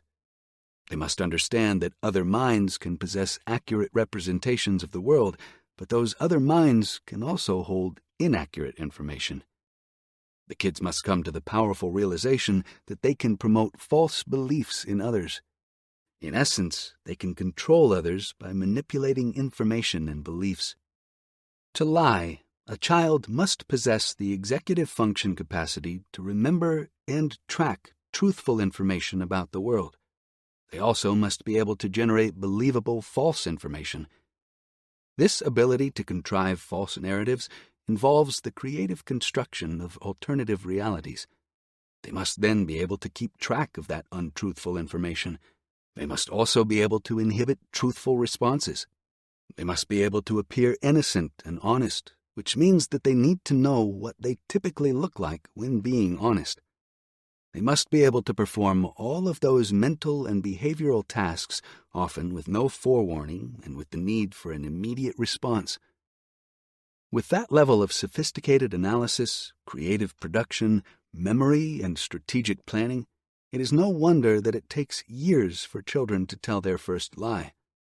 It is also no wonder that it takes several more years for them to tell the calculating, dishonest tales that would fool the most suspicious interrogator.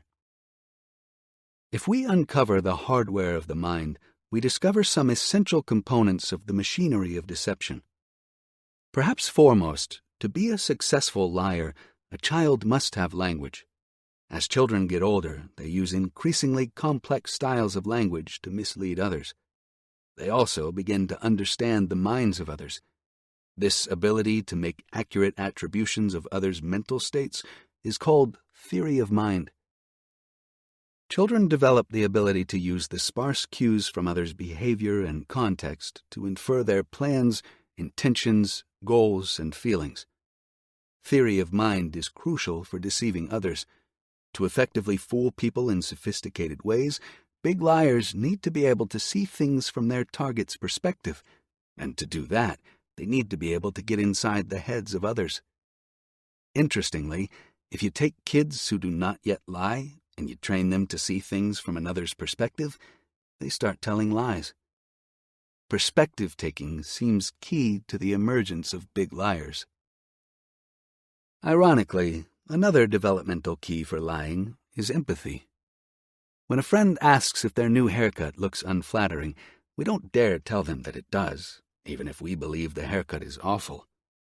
We can feel their uneasiness, anxiety, or uncertainty, so we feel compelled to allay those feelings with a supportive lie. Very young children often don't display this empathic warmth. With no hesitation at all, a child will look someone in the eye and say, "Your breath stinks." People are not born with the gift of empathy, but fortunately, it is a faculty that develops early in life. Children who have developed an empathic understanding of others tend to conceal hurtful truths with lies and other forms of deception. Big liars are successful because they have learned early how people feel. Other sets of cognitive skills linked to the emergence of lying are referred to as executive functions. Executive functioning includes processes such as attention, cognitive flexibility, working memory, and decision-making. Complex lying relies on all these cognitive operations. One must notice the opportunity to lie, concoct a false narrative that does not conflict with known facts, generate a believable counter-narrative, and then remember that lie going forward. Imagination and creativity are critical too. For kids to tell convincing lies, they must be able to mold a new and believable reality, one that does not actually exist. Big liars are not born into the world with the capacity to deceive others.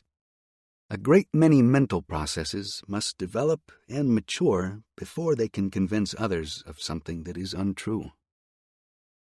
Trajectories. So what determines which kids largely refrain from lying as they move into adulthood and which ones go on to be big liars? Recent research suggests that children have different lying trajectories. Some of them chart a course in which they are mostly honest. Some swerve into a pattern of dishonesty for a bit, but ultimately return to a fairly honest routine. Others, however, depart on a lasting trajectory of prolific lying.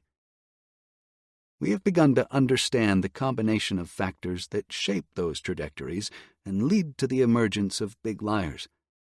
All psychological patterns have their roots in a complex interplay between the genes we inherit from our biological parents and the myriad experiences we have with other people and the world around us, which we refer to as the environment. Patterns of dishonesty are no exception. The trajectory of big liars begins early in life.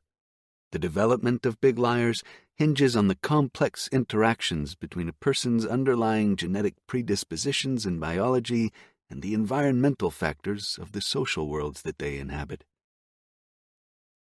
Genes. When it comes to genetic predispositions toward lying, there is no big liar gene. Like all complicated psychological traits, the tendency to be dishonest is influenced by a complex constellation of genes. Multiple genes influencing a single trait is referred to as a polygenetic effect. Multiple genes come together to shape one's tendencies toward sincerity or deceitfulness. Rather than a single gene that either causes one to be a liar or causes one to be truthful, each person carries a whole host of genes that each incrementally pushes them toward a habit of integrity or a penchant for the lie. As a consequence of this polygenetic effect, honesty and dishonesty exist along a continuum rather than as discrete categories. For this reason, it is artificial to have distinct categories such as normal liar and big liar. We all exist to some degree on the lying spectrum. Some lie very little, and some lie a lot. Nature has no cutoff point that marks one as belonging to the honest camp or the liar camp. But to be sure, some people have inherited more genes that predispose dishonesty than others have. For most people, their collection of genes leads them to be fairly average or typical in their innate impulses toward deception. Others, however, inherited the full menu of genes that might incline them toward double-dealing. These unlucky winners of the genetic lottery may find that lying comes much more easily, and manipulating others feels as natural as breathing. No genetic test currently highlights who is likely to be dishonest and who is not, but with rapid advances, such as genome-wide association tests, That day may not be far off. The best evidence suggests that people's genes account for about 30% of the variability in dishonesty in the population, meaning that whether someone is a big liar or not may depend more on their environment than their biology. The environment. The genes that children carry influence their psychology in important ways, but children do not develop in a vacuum. Big liars are also shaped by the environments they occupy. From the moment of conception and throughout childhood, the world exerts forces on them, and those forces affect development. Those forces include teratogenic factors, such as prenatal alcohol and lead exposure, local environmental conditions, such as disease prevalence and weather, nutritional variables, such as water availability and caloric sufficiency, and many others. The world kids live in influences who they will become. One factor that greatly influences how honest kids will be is the social world in which they operate. From birth onward, children are taught, cajoled, punished, encouraged, and led by a host of characters, starting with parents and close family members, and then broadening to friends, teachers, and figures from their community, and finally by the wider society in which they mature. Each of these social entities bends the development of a child's character, even their affinity for honesty. Kids who are likely to become big liars have home lives that influence them in that direction. Specifically, parents can have a powerful influence on their children's honesty or dishonesty. Most cultures share a pervasive social norm that parents attempt to instill in their children.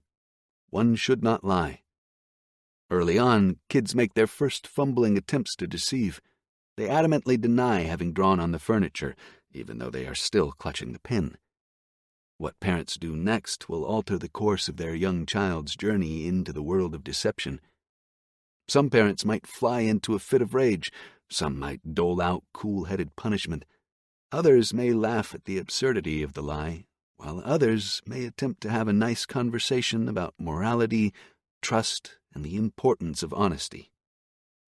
Punitive environments seem to be fertile grounds for cultivating big liars. When kids perceive that their mistakes and rule violations will be punished harshly, they tend to lie. If adults make clear that kids will not be punished for their transgressions as long as they are honest, kids tend to be honest. However, if adults ask kids to be honest, but also indicate that transgressions will be punished, kids tend to lie. In line with the tripartite theory of lying and dishonesty, if a kid believes that their misdeeds will be met with punishment rather than understanding, that child is likely to consider lying as an option. This pattern can be seen in an example. Two groups of children attend separate schools in West Africa. One school takes a non-punitive approach to child misbehavior and does not use any form of corporal punishment. The other school is much more punitive. Order is maintained through the regular use of corporal punishment, such as slapping children, pinching them, and hitting them with sticks. Even minor offenses, such as getting a math problem wrong, can sometimes earn a slap on the head. As you probably expect, children in the punitive environment are much more likely to lie. People tend to lie when they believe honesty will bring about undesired consequences. In punitive environments, lying offers a utility that would not be there in less punitive environments. Big liars also adopt their dishonest patterns by imitating the behavior of dishonest people around them. Kids are very adept at learning by watching others. This social learning is how kids acquire language, learn how to eat, and figure out the rules of humor. Every parent who has heard their child use the F word for the first time knows the peril of inadvertently modeling inappropriate behavior in front of a kid. One way that parents can lead their children down the path to becoming big liars is to model lying themselves. When parents lie a lot, their kids also tend to lie a lot. It seems that being immersed in an environment of deception shapes kids' morals and behaviors. Additionally, people who are reared by parents who lied considerably have poorer social outcomes in adulthood than do those raised in a more honest environment. If kids are reared in an environment where dishonesty abounds, they will adopt the propensity to tell lies. Almost all parents tell their kids that lying is wrong. However, some parents have more permissive attitudes about lying than others. Some parents tell their children that while lying is inappropriate, it is necessary in some circumstances. Children raised by these more permissive parents are significantly more likely to tell lies. On the other hand, parents who instill the rule that lying is always wrong are more likely to have kids who adhere to honesty. Kids are taught behavioral norms by their caregivers. They are also indoctrinated into moral norms at an early age. If that moral instruction allows for lying, then kids will tend to lie. The theory of dishonesty posits that moral discomfort is one thing that inhibits lying.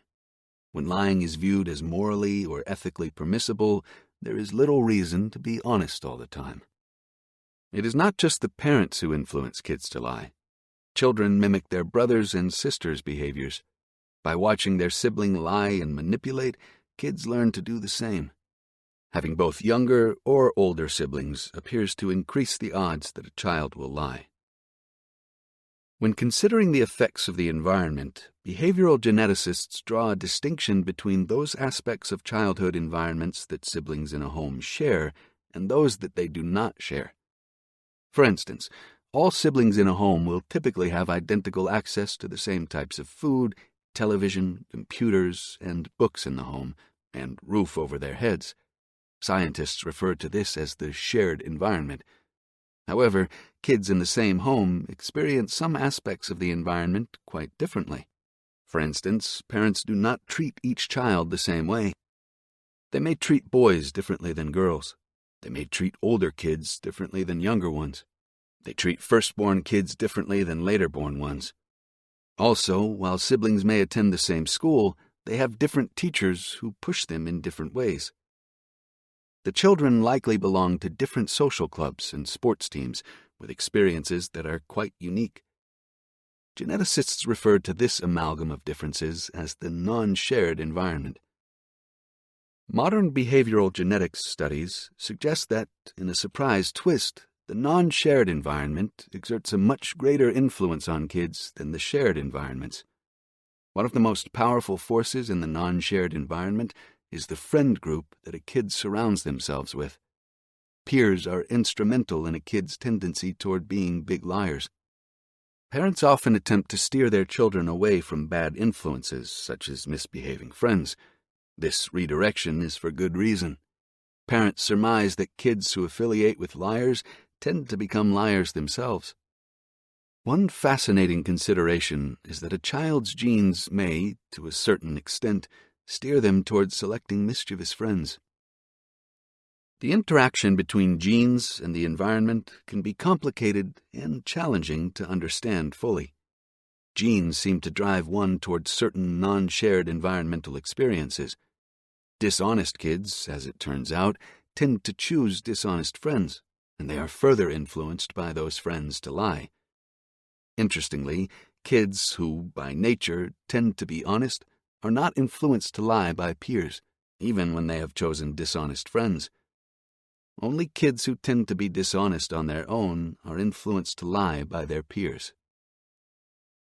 Developmental disorders and lying. Lying is commonplace among children, but some children are certainly bigger liars than others. Much of the variability in dishonesty is likely attributable to natural variation, just as kids also tend to vary in height, weight, and intelligence. However, some cases of excessive lying in children may stem from psychological disorders. We address psychological disorders associated with lying in much more detail in Chapter 3, but here we mention that some are especially relevant to childhood. One such disorder, albeit fairly rare in children, is factitious disorder. Children with factitious disorder deceive others to appear physically or mentally ill, sometimes by actually making themselves ill or by injuring themselves. These feigned illnesses and injuries aren't your typical examples of a kid acting sick to skip school or concocting an injury to avoid chores. In one case, a 12-year-old boy who had sickle cell disease was admitted to a pediatric hospital complaining of hip pain. The boy, who had very challenging life circumstances, lived with his grandmother. He never saw his father, and his mother was in and out of jail. While in the hospital, the child received much-needed attention from the doctors and staff. His hospital stay was reportedly the first time he had received such good care in his life. He was treated with fluid and painkillers and eventually sent home. He soon returned to the hospital with other complaints. The hospital visits became regular. On one visit, it was chest pains. On another, it was vomiting. And on yet another, it was abdominal pain. Every medical test came back negative, yet his visits to the hospital continued. During that year, he was hospitalized 9 times. The following year, he was admitted 13 times, staying in the hospital for a total of 6 months. The medical staff became suspicious that his illnesses were fabrications, so they ordered a psychiatric evaluation. The child was uncooperative with the psychiatrist, so the evaluation could not be completed. The following year, he came to the hospital 19 times, again spending a total of 6 months as a patient. Again, no biological cause for his complaints was ever discovered. The following year, he was admitted 14 times, and the staff began to detect evidence of his deception. They discovered that the boy was intentionally scratching and putting dirt on his IV sites to cause infections, and that he was intentionally dehydrating himself. They later caught him adding blood to his urine and injecting himself with contaminants. These invasive tactics are not uncommon among kids with factitious disorders. In other cases, children have used heating pads to fake fevers, inserted stones into their urethras to feign kidney stones, beat themselves to cause bruising, injected air under their skin to cause dermatitis, painted their skin, and injected themselves with all manner of contaminants, including milk, eggs, and feces. Ultimately, the hospital staff confronted this boy about his hospitalizations. They made it clear that they were aware that he was surreptitiously causing all his medical problems. They indicated that his illness was psychiatric rather than physical. The young man left the hospital, never to return. He was later reported to have sought admission to other hospitals, apparently searching for the attention and care that nobody else was providing him.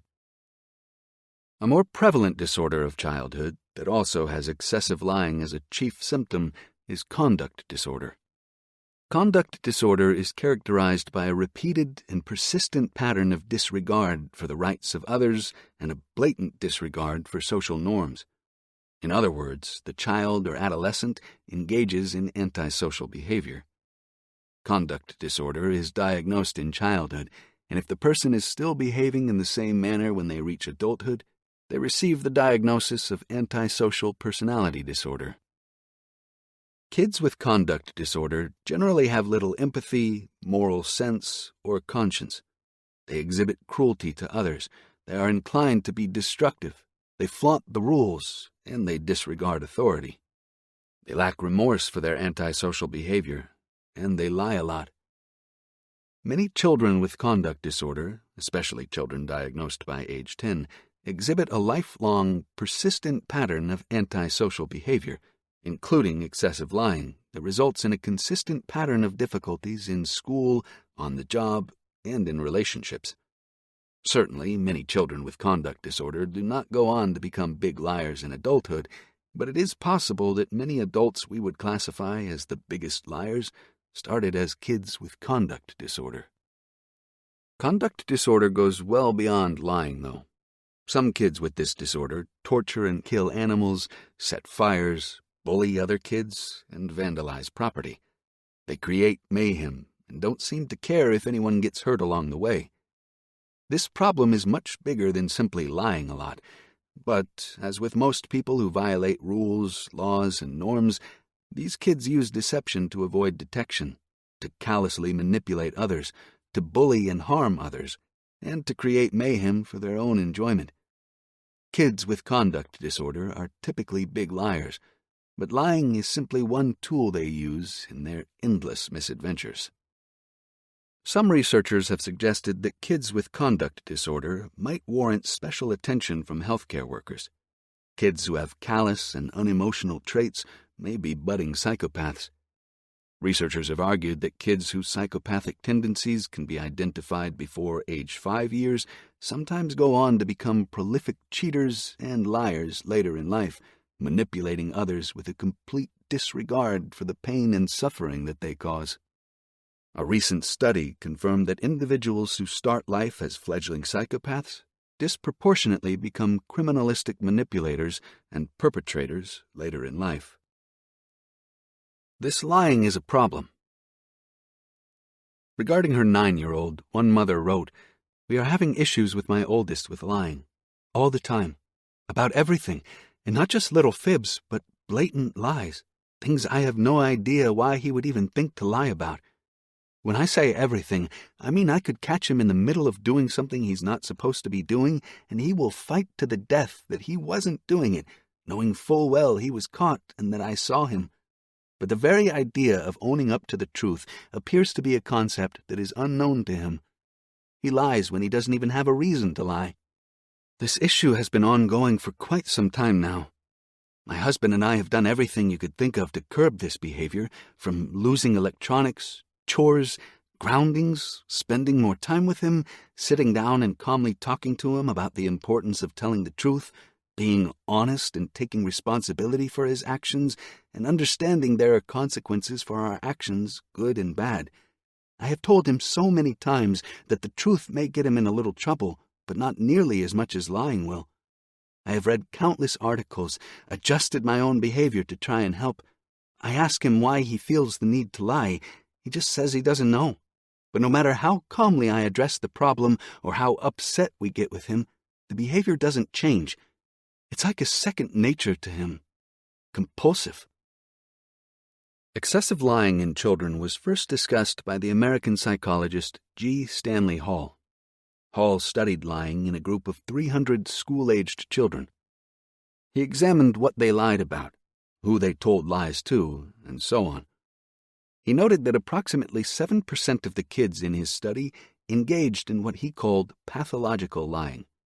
He observed that some of those kids would take on fraudulent personas and engage in other manner of deception, often in an attempt to gain attention. He noted that some of those pathological liars would carry out very sophisticated cons and lies. He was intrigued because while many of the kids initially lied for attention, thrills, or material gains, some of them seemed to get lost in their lying, repeatedly telling lies with no obvious motive or incentive. Hall questioned whether these youngsters would go on to become the adult imposters and big liars in our world. Pathological lying in adults is covered more in Chapter 3. In 1915, the Healys, a husband and wife team, studied 1,000 repeated juvenile offenders. They found that for about 18% of the youths they observed, lying was an excessive and a notorious characteristic of the individual. They concluded that pathological lying is a condition that starts early in life. The Healys also noted hints of optimism, that some of our cases have more or less recovered from a strongly marked and prolonged inclination to falsify is a fact of great importance for treatment and prognosis. In one case study, the Healys described their experience working with a teenage girl, Hazel.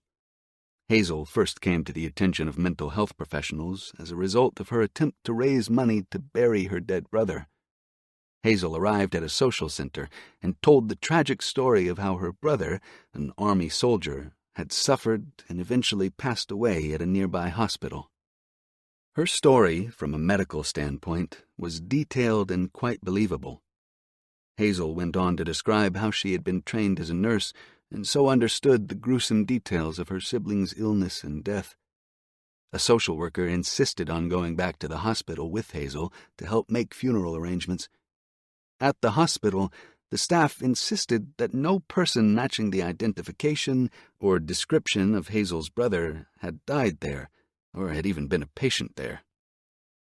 Hazel was brought to mental health professionals for evaluation. For several days, she recounted to them the details of her life.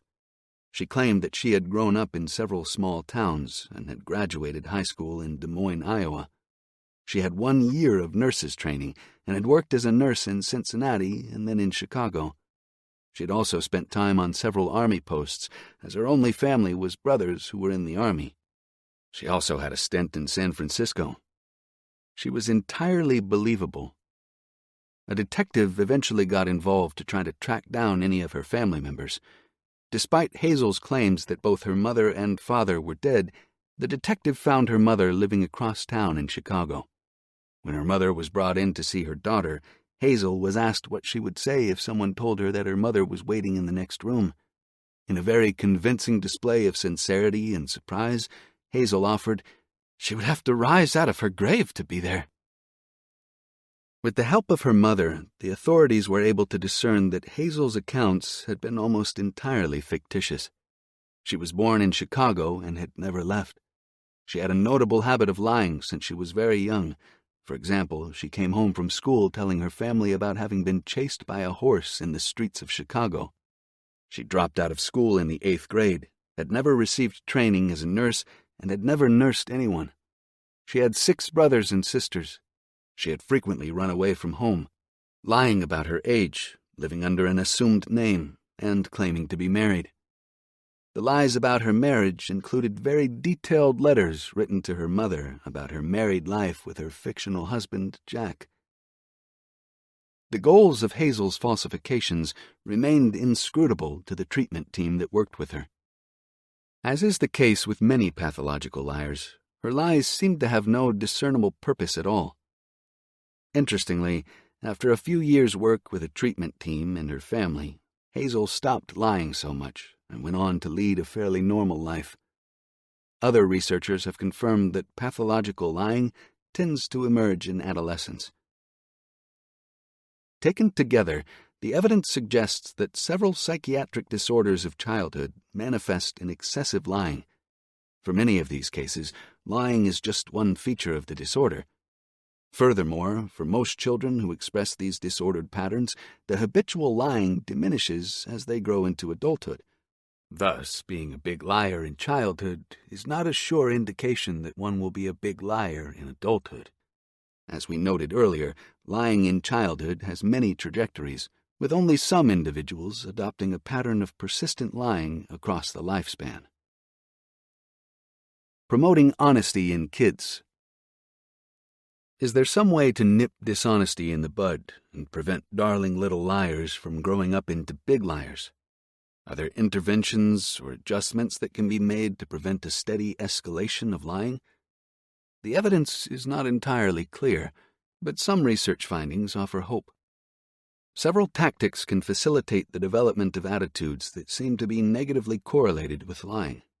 For instance, parents who cultivate negative attitudes about lying in their children will surely notice a decrease in deceptive behavior.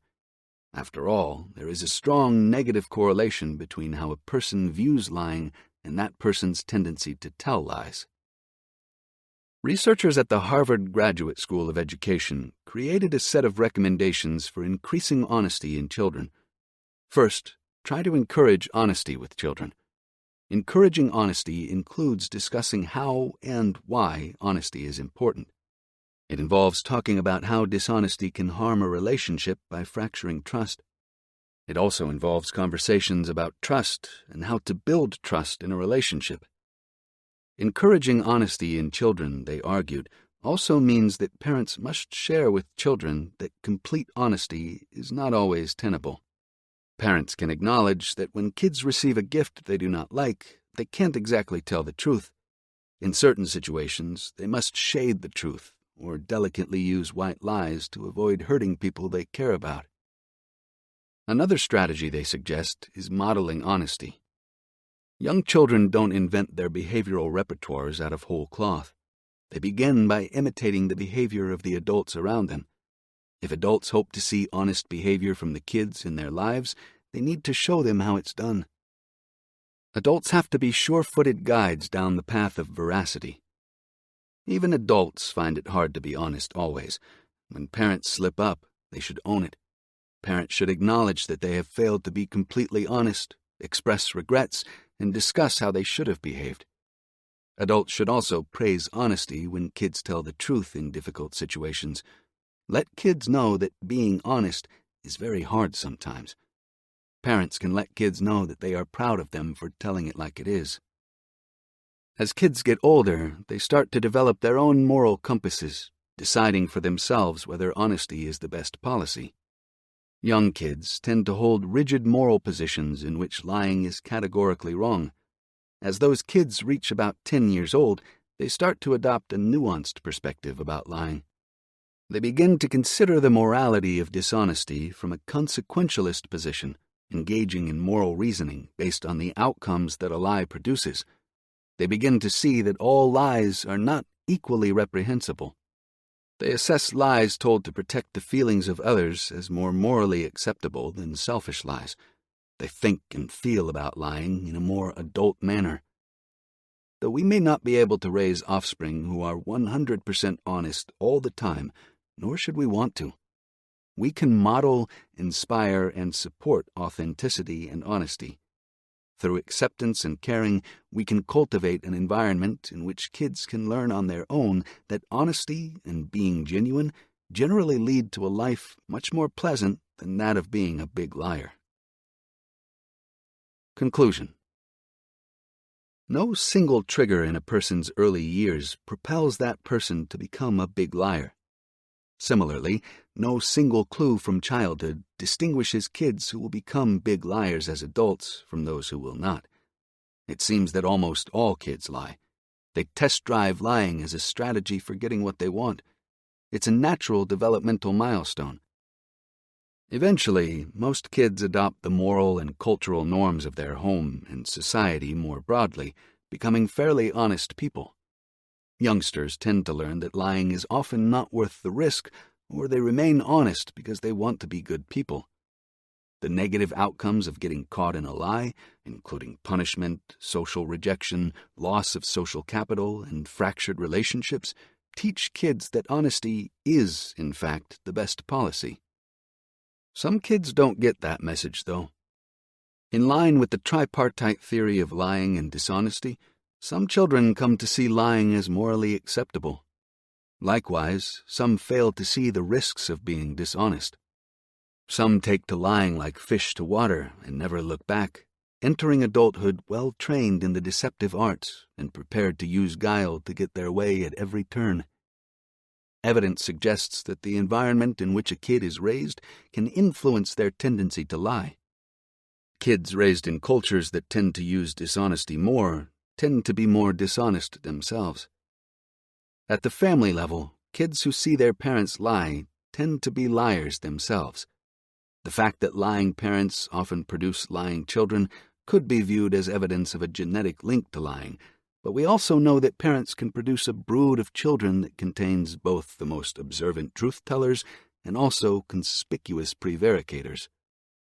Evidence is clear that both environmental and biological or genetic factors give rise to the big liars in the world.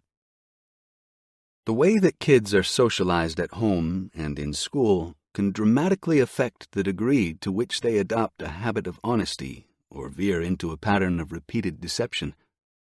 All kids fib. They learn to lie and then hone that craft throughout adolescence.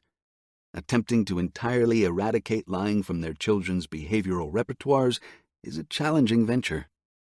While kids will almost certainly tell lies, parents can help to shape their children into people who appreciate the value of honesty and sincerity. Parents may not be able to stop kids from lying entirely, but they can usually reduce the frequency of lying and influence the types of lies the children tell.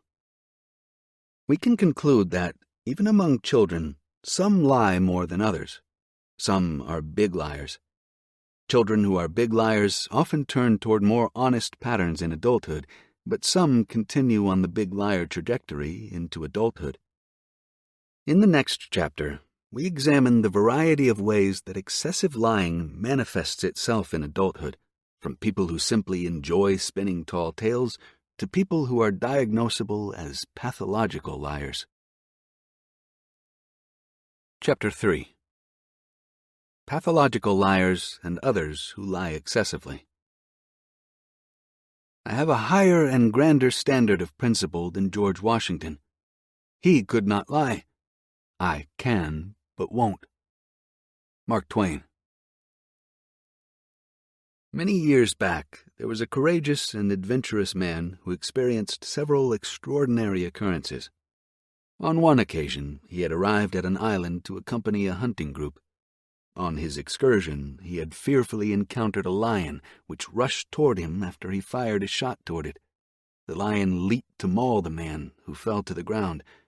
After realizing he had not been eaten by the beast, the man looked up to see that the lion had jumped into the open mouth of a crocodile.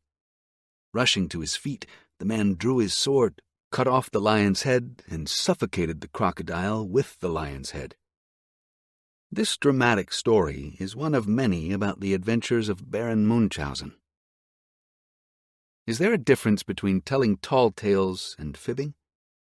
In this chapter, we turn our attention to examining differences between fiction and lies. We focus on how to more keenly discern whether someone may be a big liar, and we detail some specifics of pathological lying, as well as lying found in other psychological disorders. Would the Baron be described as a big liar? Munchausen was not considered a liar by his peers. Rather, he was considered an honest man who simply loved to entertain others by telling absurd and hilarious stories. Good stories are appealing, especially if they capture the mind with visual imagery, plausible happenings, and some rare twist in the plot. Audiences can be enticed by ordinary characters in extraordinary circumstances. The depiction of incredible events is one of the reasons that we are entertained by movies and fictional stories. That attraction to amazing tales also may contribute to our propensity to be duped by others. However, a person who tells numerous fictional stories is not necessarily a big liar. The definition of lying and deceit involves an intent to deceive without forewarning. People generally have an awareness and an expectation of deceit prior to watching movies, reading fiction, and being entertained by magicians. Therefore, fictional stories and tall tales do not qualify as deception, as both the speakers and the listeners are in a consensual relationship in which the exchange of untruthful information is agreed upon. Even though fiction is not intended to be deceptive, it can promote misinformation and faulty beliefs. While fiction itself is not a form of lying, a big liar could tell numerous lies through exaggerated stories. One of our relatives would often boast about extraordinary encounters.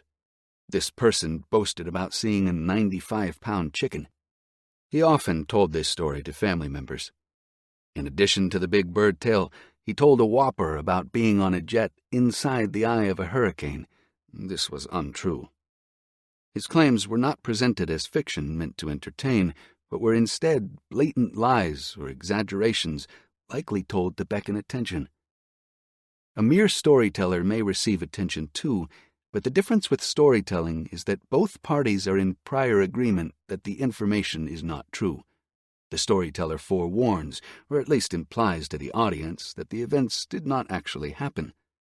The context in which a person tells elaborate stories can be the key difference between a good storyteller and a big liar. Big fish or big liar? There is a fine line between telling a good story and telling a lie.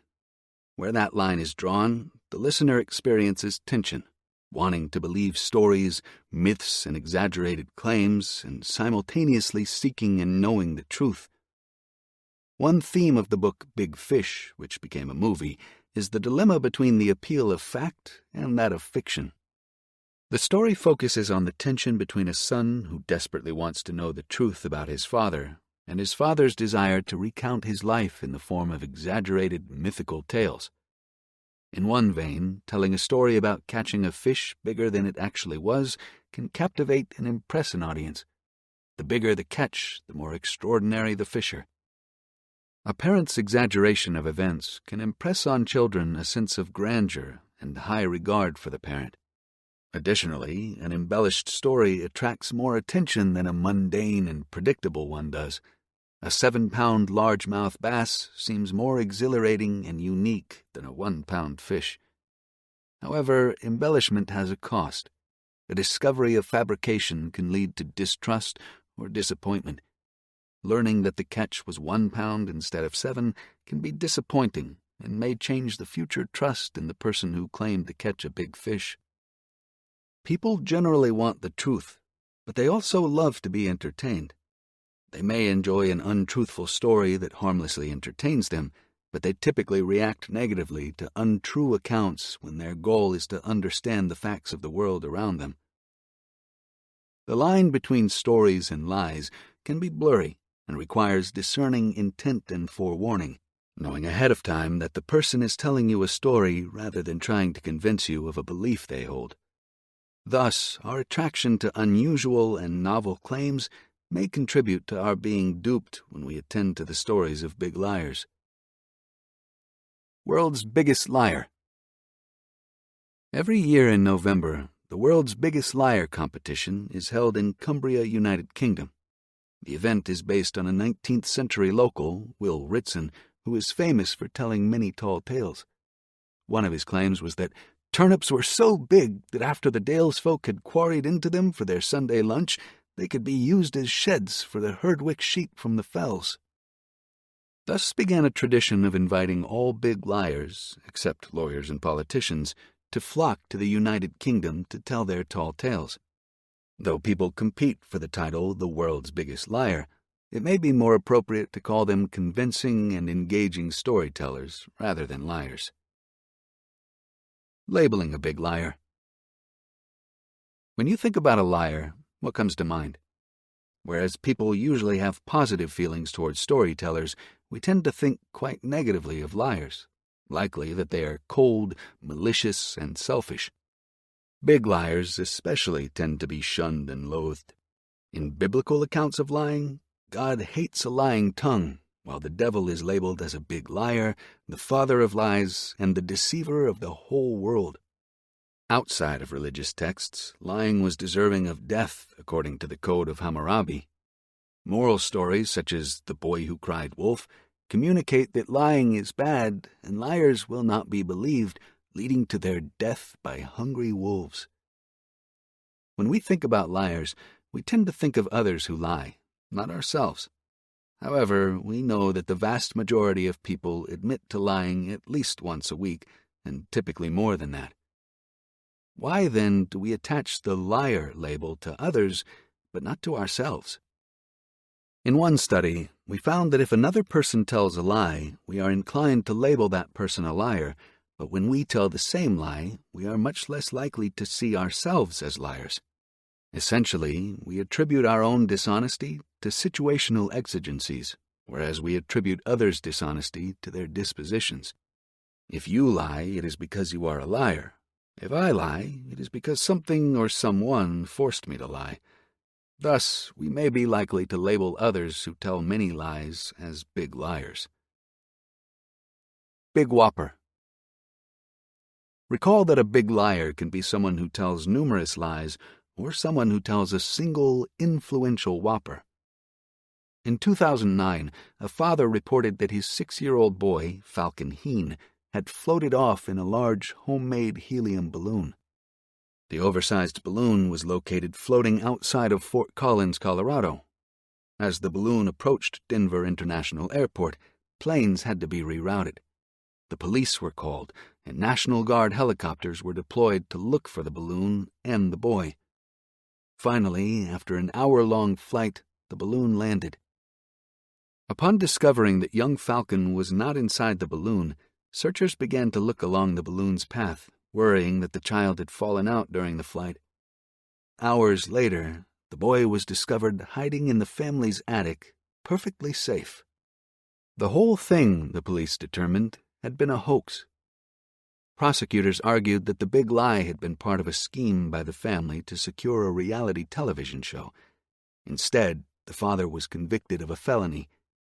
In this case, the family told one big lie, which was discovered later through confession. The parents were branded big liars in the court of public opinion. This story shows that some big liars acquire a reputation for being a big liar by telling a single, consequential lie. General or niche big liars.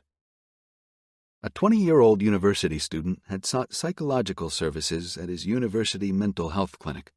Over numerous sessions, the student discussed his mental health problems with the dutiful therapist. At the final session, the patient began smiling and revealed that he had been fabricating his mental health complaints. Almost all the information he had shared with the therapist was false and intentionally misleading. The therapist was angry and confused and asked the patient why he would seek counseling services and lie about everything. The patient told the therapist that he wanted to see if he could successfully deceive someone who was supposedly a master of human behavior. This person told many lies aimed at one goal: to foster a specific impression of psychological distress. Having contrived all false details and telling numerous lies, this person could be considered a big liar. However, there is no evidence that he told excessive lies in the other domains of his life. It seems that he may have lied extensively only in the therapist's office. Some people may lie pervasively in all situations, but others might only lie in a niche situation. Donald Perkins was a banker in Philadelphia. She was accused of embezzling more than $200,000 from the account of a customer who had died and then lying about it. Perkins's dishonesty seemed to be confined largely to her workplace. After her lies were discovered, she was arrested and she eventually pled guilty. Some people, like Perkins, have siloed their excessive dishonesty into particular facets of their lives, such as their romantic relationships, friendships, or, like Perkins, their work lives. People who tend to tell numerous lies in one context are different from the typical big liars who lie frequently to many people across situations. We might call the former niche big liars, and the latter general big liars. Perhaps general big liars are dispositionally inclined to lie and do so across contexts. Niche big liars, on the other hand, are perhaps dispositionally honest, but a specific type of context tempts them to lie. Niche big liars may lie only to their spouses, and even then perhaps only about one topic, yet they lie often in that niche. Big liars versus pathological liars. At the age of 22, Lorraine was incarcerated at a forensic psychiatric unit for an assessment of criminal responsibility for 3 arson-related offenses, 2 counts of public mischief, false reports, 3 counts of making false statements, 2 counts of fabricating evidence, and 1 count of perjury. Lorraine claimed that she would spontaneously make up stories and was good at conning people. At various points in time, she reported to the police that her coworker, her best friend, and her fiancé's ex-wife had each sent her death threats. She indicated that her best friend had stalked her, abducted her, and continued to make death threats even after being imprisoned.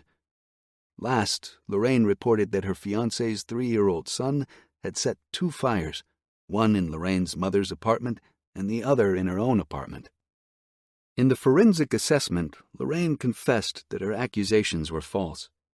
Lorraine would seem to be a big liar, as she certainly told many lies across situations. While Lorraine told an excessive number of lies to different people, some other features distinguish her lies as pathological. Before we discuss aspects of pathological lying, it is important to note that it has been referred to by other names, such as compulsive lying, habitual lying, and morbid lying. We see all of these terms as referring to the same phenomenon, pathological lying. Our work has investigated the difference between pathological liars and big liars. Recall that most people are fairly honest, while a small subset of people tells numerous lies. These are the big liars, but are they pathological liars? We suggest that pathological liars are different in important ways from big liars. To understand what makes pathological lying different from normal lying, it is necessary to discuss what makes a behavior pathological. Psychopathology is not a specific behavior, but rather a set of criteria applied to human behaviors. When categorizing a person's thoughts, behaviors, and feelings as abnormal or pathological, researchers and clinicians note 4 distinct features of their behavior. A. Atypicality. The behavior is statistically infrequent in the population, occurs with unusual frequency, or violates social norms. B. Maladjustment. The behavior impairs functioning. C. Suffering. The behavior causes emotional distress to the person. And D. Risk or danger. The behavior creates risks of harm or loss for themselves or others. For example, let's examine hand washing. Most people wash their hands daily. However, some people wash their hands hundreds of times per day, every day. Excessive hand washing is sometimes seen in people with obsessive-compulsive disorder, a disorder in which individuals experience intrusive thoughts, obsessions, such as of germs or contamination, and engage in excessive behavior, compulsions, such as excessive hand washing. This behavior meets the 4 criteria of psychopathology. Hand washing occurs much more than normal, so it is atypical. It often interferes with work or socializing, so it is maladaptive. People engaging in this behavior are often extremely upset and distressed that they cannot stop washing their hands, so they are suffering. The constant hand washing often leads to skin ulcerations and infections, so their behavior presents a risk or danger. Taken together, excessive hand washing meets the criteria for psychopathology. We applied the same 4 criteria to lying behavior to help differentiate between normative lying and pathological lying. We set out to determine if people who tell numerous lies are merely prolific liars, or if a subset of these individuals exhibit features of psychopathology and so could be considered pathological liars. In a large study involving hundreds of subjects, we found that pathological liars were a distinct group. Unlike other big liars, pathological liars told numerous lies that often impaired their social relationships, caused them distress, and put them or others at risk of harm or danger. Additionally, pathological liars began telling lies excessively in adolescence, had problematic lying for more than 6 months, and lied compulsively. Consider whether Lorraine, from the previously discussed case, meets the criteria of pathological lying. She certainly lied much more than a typical person does. Her lies also led to impaired social functioning. The lies Lorraine told caused severe disruption and distress in her own life and in the lives of many other people. Furthermore, her lies certainly put others in danger, leading to the imprisonment of her best friend, the arrest of her fiancé's ex-wife, and apartment fires. Additionally, Lorraine had engaged in pathological lying for more than 6 years, with an onset at age 16. Lorraine seems to be a clear case of a pathological liar. Our position is that pathological liars are a subset of big liars. All pathological liars are big liars, but not all big liars are pathological liars. Though case studies such as Lorraine's have documented the existence of pathological lying for more than a century, pathological lying is not recognized as a formal psychological disorder. Pathological lying is absent from the 2 major tools used to classify psychological disorders: American Psychiatric Association's Diagnostic and Statistical Manual of Mental Disorders, DSM-5, and World Health Organization's International Statistical Classification of Diseases and Interrelated Health Problems, ICD-11. One reason that pathological lying is not recognized as a distinct diagnosis is that features of lying have traditionally been viewed as symptoms of other psychological disorders. Lying and psychological disorders. Imagine you see a man on the side of the street talking to someone who isn't there. You approach him and ask if he needs help. He tells you that he's trying to silence a voice that's telling him that others are after him. However, you don't hear any voices. Is the man lying to you? It can sometimes be difficult to tell when someone is lying because some psychological disorders can cause someone to seem like they're lying when they're not. In other cases, excessive lying can be a symptom of another psychological disorder.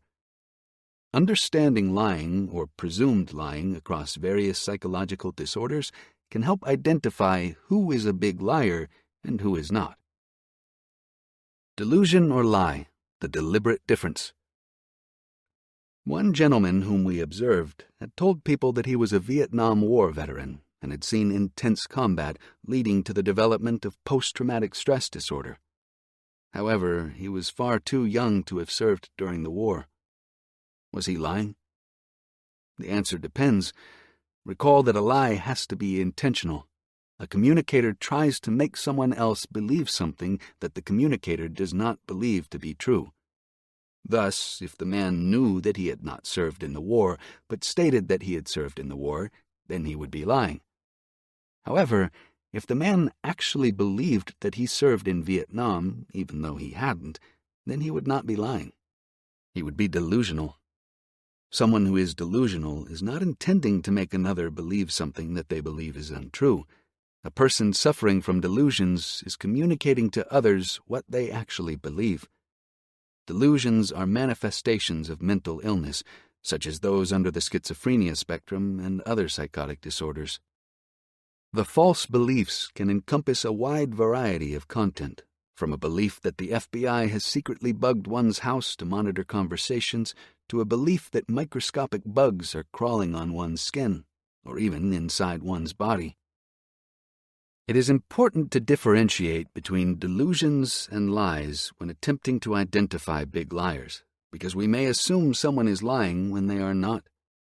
Consider the case of a 25-year-old married woman we call Jane. 3 months after her marriage, a pregnancy test revealed that Jane was pregnant. However, Jane did not believe she was pregnant and told others that her increasing abdominal distension was due to eating too much. In her final months of pregnancy, Jane claimed that she did not feel any fetal movement. After giving birth to her baby girl, she accepted her child and began to feed her. However, within a week, she stopped caring for the child and stated that she did not give birth to her daughter. Another case involved Mr. X, a 38-year-old single man without children. He arrived at the emergency room after having been found in a gas station restroom with a copious amount of blood loss from his scrotum. He indicated that he cut his scrotum open to remove his testicles before his tormentors could do so. Mr. X had delusions of persecution, believing that some people were listening to his thoughts and were going to take out his testicles for a ritualistic practice. In both cases, the patients were not merely fabricating tales to dupe others. The patients truly held their patently false beliefs. Both patients held their beliefs so strongly that they ended up in danger, in one case neglecting perinatal and postnatal care, and in the other causing physical mutilation. Understanding psychological disorders helps us view people's outrageous claim appropriately. These people had mental illnesses. They were not big liars. Antisocial personality disorder. Big liars who lie without remorse or with reckless disregard for others are especially difficult to interact with. This pattern of lying can be a symptom or a feature of antisocial personality disorder, ASPD. People with ASPD typically use deception to gain personal profit or pleasure, e.g., to obtain money, sex, or power. While lying is one of the diagnostic criteria, it is not required for a person to receive the diagnosis of ASPD. ASPD is largely, as the name insinuates, a disorder of personality characterized by an individual having a blatant disregard for others and defying authority and the law. Charles Manson is often discussed as an individual who displayed signs of ASPD. Manson actively defied authority, and his behavior led to incarceration. This disorder is not very common, as it has been documented in about 0.2 to 3.3% of the U.S. population, with most cases involving men, people with substance abuse problems, or people experiencing legal problems. Individuals with ASPD often lie excessively, fitting our description of big liars. Relationships with big liars who have symptoms of this disorder can be challenging. In addition to their excessive lies, they often show impulsivity, aggression, a disregard for the safety of others, irresponsibility, and a lack of remorse. Psychopathy. Psychopathy is a psychological construct that is typically associated with ASPD. People identified as psychopaths are bold and manipulative people who have little empathy for others, shallow emotions, callousness, detachment, and a lack of remorse. They are pretty awful to be around. Hare noted, most psychopaths meet the criteria for ASPD, but most individuals with ASPD are not psychopaths. In fact, while 50 to 80% of people in prison meet the diagnostic criteria for ASPD, only about 15 to 25% meet the criteria for psychopathy. A key characteristic of psychopathy is deception, and one of the criteria used to assess psychopathy is pathological lying. Very little research has addressed the frequency and the success of lies told by psychopaths, with some research indicating that psychopaths cannot beat a polygraph test any better than individuals who do not exhibit psychopathy. In some cases, big liars may be people who have psychopathic features. One of the most well-known serial killers, Ted Bundy, told numerous lies. He lied to many people over the years to avoid getting caught for the murders he committed. Even after he was arrested, he lied to law enforcement officers, judges, jury members, and other interviewers, denying any involvement in the murders. Another serial murderer was Clifford Olson, who lived in Canada and was known as a gruesome criminal who killed several boys and girls. He was also known to lie at every turn. Many newspaper articles and reporters indicated that he was a prolific liar and cautioned that people should not believe anything that Olson said because he lied so frequently. While Bundy and Olson embodied the image of a dark, cold, callous, and unremorseful big liar and murderer, they certainly do not represent all big liars or even all psychopaths. Hare and colleagues stated, not all serial killers are psychopaths. Additionally, telling excessive lies does not necessarily mean that one is a psychopath, as most pathological liars express distress and remorse for telling their lies. Bundy and Olson reflected a specific subset of big liars, those who are psychopaths and serial killers. Factitious disorder. Another psychological disorder, discussed also in Chapter 2, is factitious disorder. This disorder is characterized by lying about one's health. The prevalence is unknown, but estimated to be around 1%. Factitious disorder involves assuming a sick role for attention, achieved by lying about symptoms or actually inducing them. When most people get sick, they get attention from their family, friends, or medical staff. Thus, the attention gained for a small subset of individuals reinforces lying about being sick. Recall the character referenced at the beginning of the chapter, Baron Munchausen. Factitious disorder was originally termed Munchausen syndrome, based on the Baron's fantastic tales. An unemployed 30-year-old single woman named Kim lived with her parents. She was being considered for a spinal cord stimulator implantation because she had a history of chronic pain. She sought psychiatric services and would frequently share somatic complaints, including asthma, sprained limbs, carpal tunnel syndrome, nausea, vomiting, rectal bleeding, ear infections, a weakened immune system, and chronic pain, among other complaints. Kim noted in her medical history that she had had 16 tooth extractions, surgical removal of a cyst, endometriosis, and other medical procedures. Even though Kim had normal laboratory tests, she still indicated that she was ill.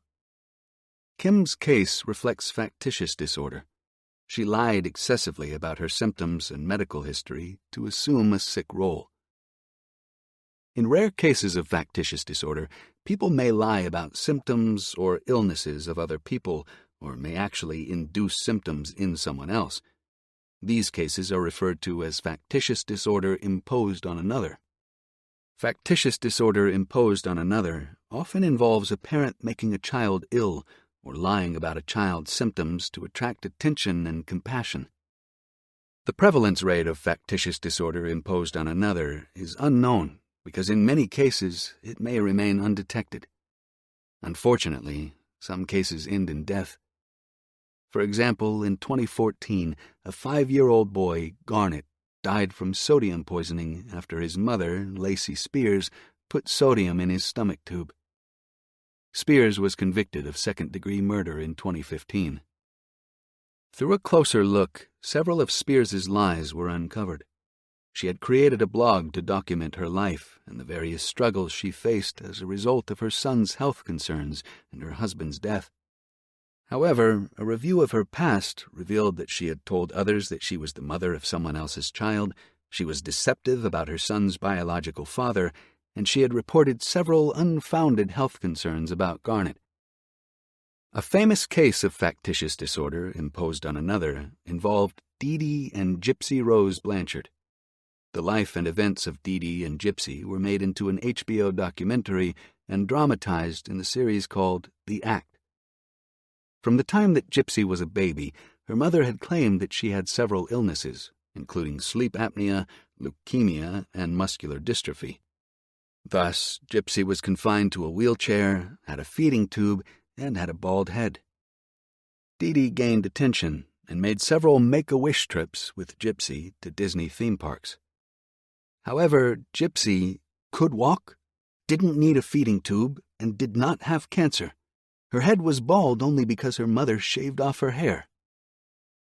Dee Dee also lied about Gypsy's age and changed information on her birth certificate so that Gypsy would appear to be younger than she actually was. Gypsy eventually met a man online, Nicholas Godejohn, and asked him to kill her mother so that they could be together. And he did so in June 2015. Malingering. In some cases, people lie about sickness for some external motivation. Have you ever called your boss pretending to be sick in order to avoid working? Malingering individuals lie about physical or psychological symptoms or induce these symptoms for some external reason. Unlike factitious disorder, in which the motivation is to assume a sick role, malingering is motivated primarily by some tangible gain or the avoidance of some negative consequence. For example, people may engage in malingering to seek medications, get financial compensation, avoid military duty, or mitigate criminal charges. Consider the case of a 23-year-old man who presented with blunt trauma to his right hand. The man reported that an electric motor rolled on his right hand and forearm while he was working. He did not have any fractures and did not need surgery or sutures. The man reported pain for 15 months and was diagnosed with reflex sympathetic dystrophy. After receiving several different treatments across several months, he claimed that only the last treatment was effective for pain reduction. Around 15 months after the injury, the patient presented for an evaluation that was required for a workers' compensation litigation procedure. The evaluation revealed no signs or symptoms normally associated with a debilitating injury, such as sensitivity, atrophy, or bone changes. Subsequently, a private investigator captured the man on video fishing with the hand that he falsely claimed to be immobile. Another case involved Joey, a 9-year-old boy who had a moderate traumatic brain injury from a motorcycle accident. He indicated that he had spastic quadriparesis, dysarthria, and cognitive impairment when he was hospitalized. 2 years later, Joey's mother filed a lawsuit against the motorcycle company and was initially awarded $4.5 million. Years later, after various hospitalizations, Joey boasted about his ability to evade legal charges and avoid being homeless through hospital admissions. A neuropsychological evaluation found that Joey was malingering and that he displayed symptoms of ASPD. In both of these cases, the individuals lied about symptoms for financial gain, to avoid work, and to avoid criminal charges. Malingering involves a specific type of lying and for a specific reason, for an external incentive. The deception is about physical or psychological symptoms. Some big liars are deceptive about their health for tangible gains. Other personality disorders. Some additional personality disorders are associated with being a big liar. Though lying is not a central feature of most other personality disorders, some scholars have suggested that lying may be involved in narcissistic personality disorder, histrionic personality disorder, and borderline personality disorder. Narcissistic personality disorder involves a consistent pattern of grandiosity, a lack of empathy, and a need for admiration. People with narcissistic personality disorder may also be exploitative of others. Thus, in being exploitative of others, they may lie by exaggerating features of themselves to gain approval of others. This lying behavior may be the reason that some believe excessive lying is a symptom of narcissistic personality disorder. Histrionic personality disorder presents as a pattern of excessive emotions and desire for the attention of others. People with histrionic personality disorder feel unappreciated when they are not the center of attention. While lying is not a criterion for diagnosis of the disorder, people with this personality disorder may lie through self-dramatization or by exaggerating features of themselves to gain the attention of others. However, some individuals with histrionic personality disorder may be presumed to be faking emotions when they are not, because their emotions fluctuate quickly. Borderline personality disorder has also been associated with excessive lying or pathological lying. Dyke and colleagues stated that the core characteristics of borderline personality disorder foster falsification. Borderline personality disorder involves a pattern of impulsivity as well as instability in relationships, sense of self, and emotions. Because individuals with this disorder show patterns of instability, self-destructive behavior, and changing views of themselves, it appears that they readily lie, although lying is not a diagnostic criterion for borderline personality disorder. Conclusion. When we think of big liars, we may think of the most notorious cases like Ted Bundy. Bundy was a big liar who had a psychological disorder and was a serial killer, so he is an exception rather than an accurate representation of the typical big liar. While some big liars may have a psychological disorder, the majority likely do not.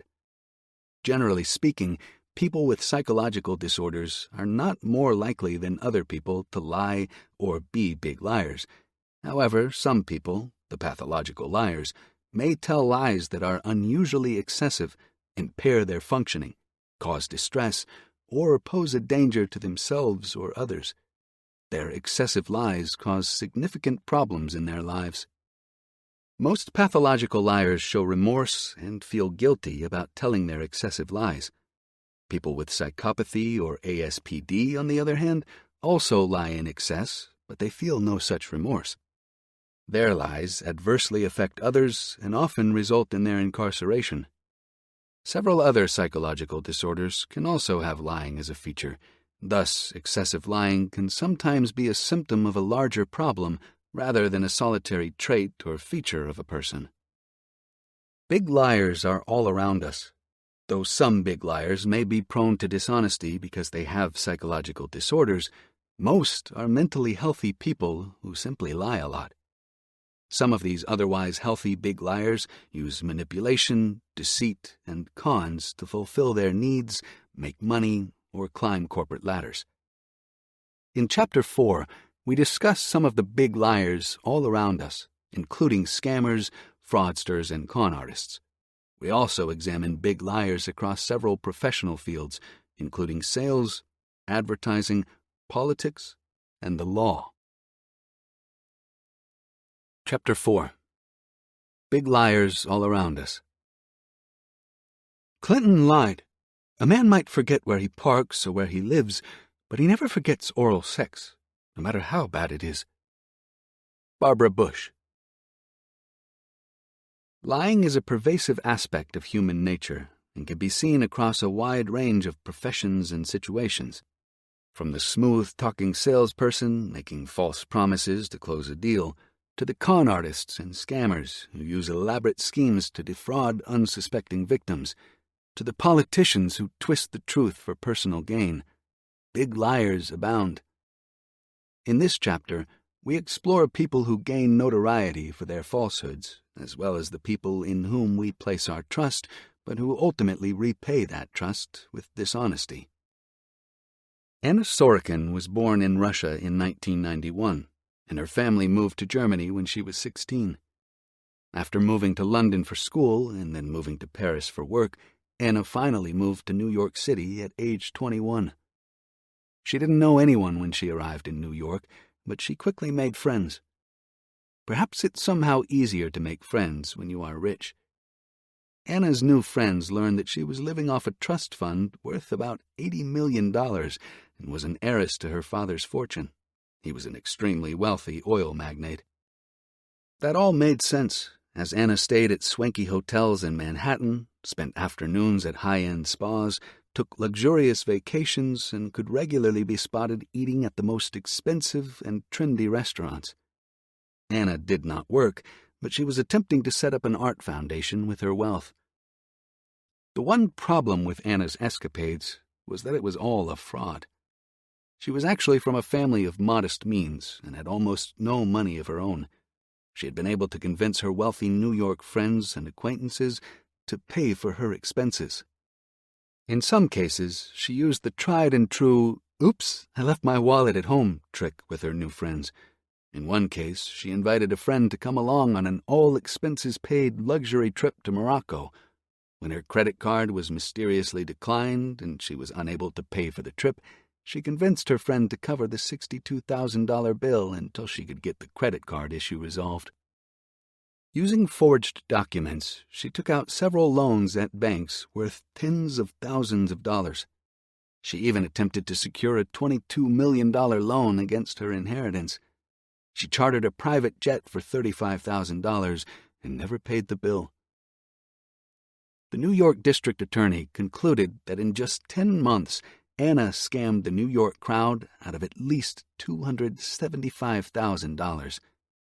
Anna, confident she could beat the legal case against her, opted to go to trial instead of being deported. She lost her case and was sentenced to prison at Rikers Island. Scammers. Anna was a scammer and a big liar, clear as day. She used her powers of manipulation and persuasion to extract from others the things that she wanted. She deftly employed an array of psychological tools from her exploitation toolbox. She had goals that depended on twisting others to her designs.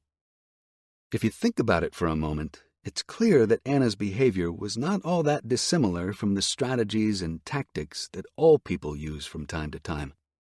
We all have agendas. To get where we want to be, we have all needed to occasionally persuade others. Sometimes we have to convince a friend to go to a movie with us. Other times we have to persuade a boss that we deserve a raise. And at other times we might try to convince a police officer not to write the speeding ticket. When buying a car, we haggle over the price, attempting to get the seller to drop a few $100s from the asking price. We are minds in a world of other minds, and each of us employs psychological tricks and levers to influence the minds of everyone else. We are each trying to bend others slightly more to our will so that we can achieve whatever kinds of successful outcomes we value. Certainly, Anna was extreme in the tactics she used to get her way. She was willing to use ploys that most of us would deem unethical.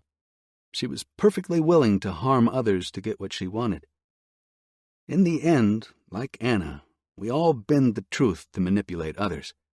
We exaggerate, we withhold information, we conceal our true intentions, we feign emotions, and we otherwise shape narratives in self-interested ways to get where we want to go.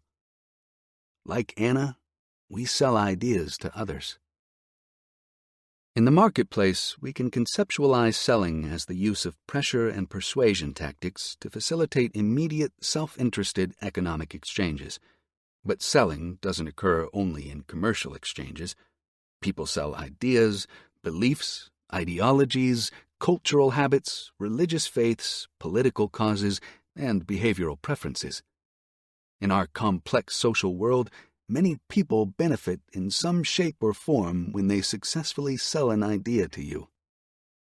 Deception is but one strategy used to sell. We all do it, and people do it to us. Who on a first date has not attempted to accentuate their positives and sweep their negatives under the rug? We all sell ideas, including ideas about who we are, and sometimes we use deception to help make that happen.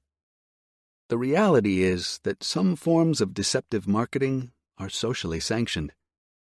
If, at the end of a first date, someone asks their companion if they would like to come up to their apartment to listen to some music, most people understand and accept the sexual innuendo. Innuendos are subtle deceptions that offer plausible deniability. Both parties understand that the person is likely interested in sex, yet neither has to openly acknowledge the topic.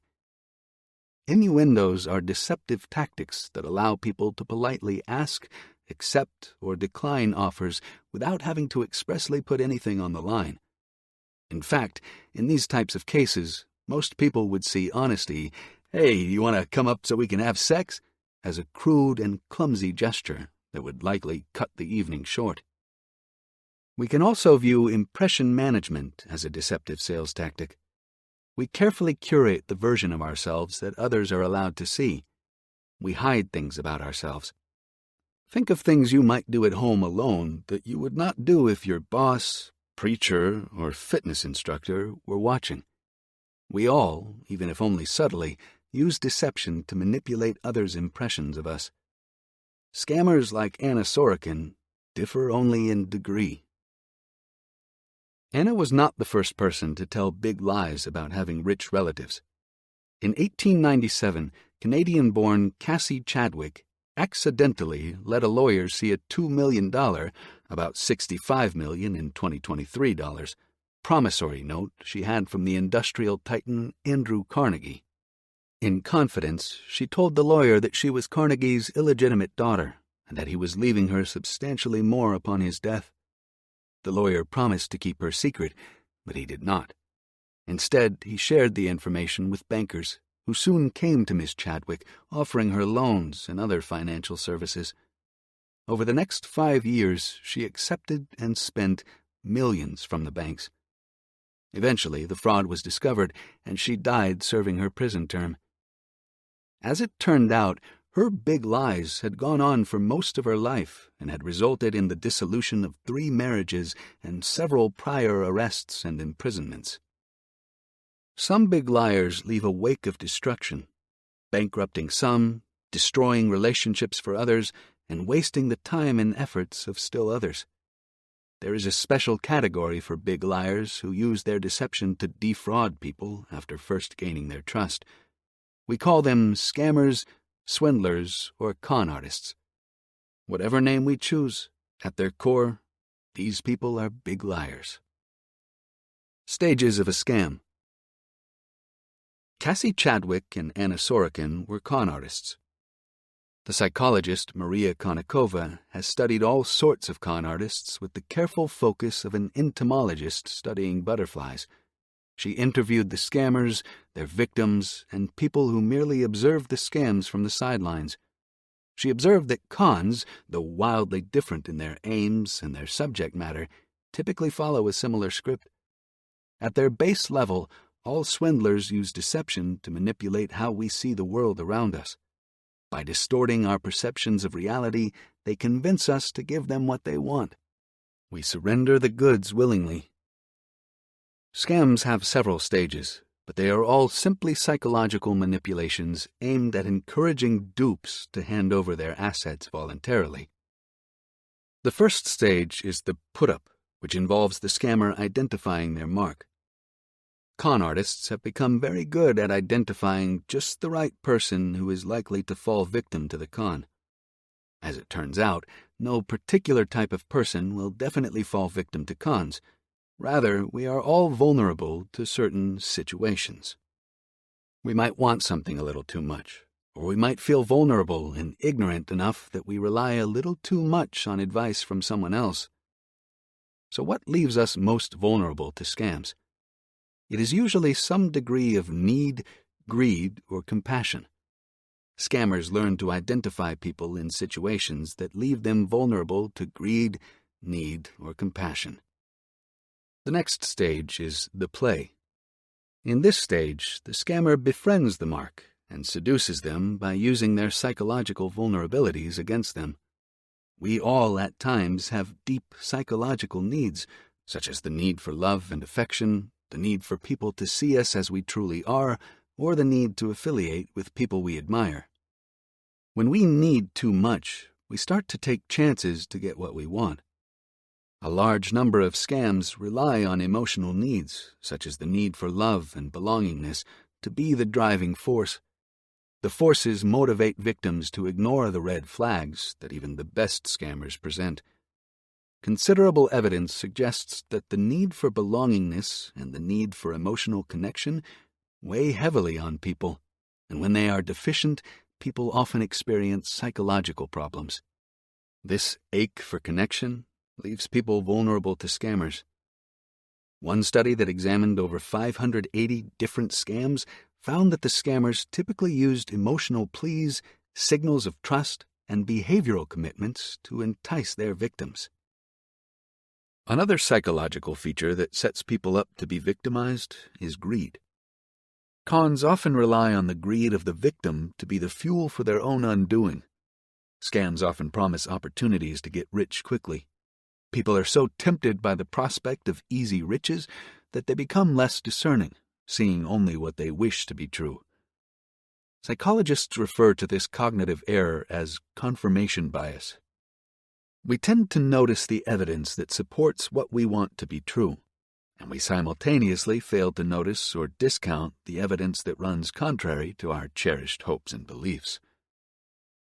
Compassion is another Achilles heel that leaves people vulnerable.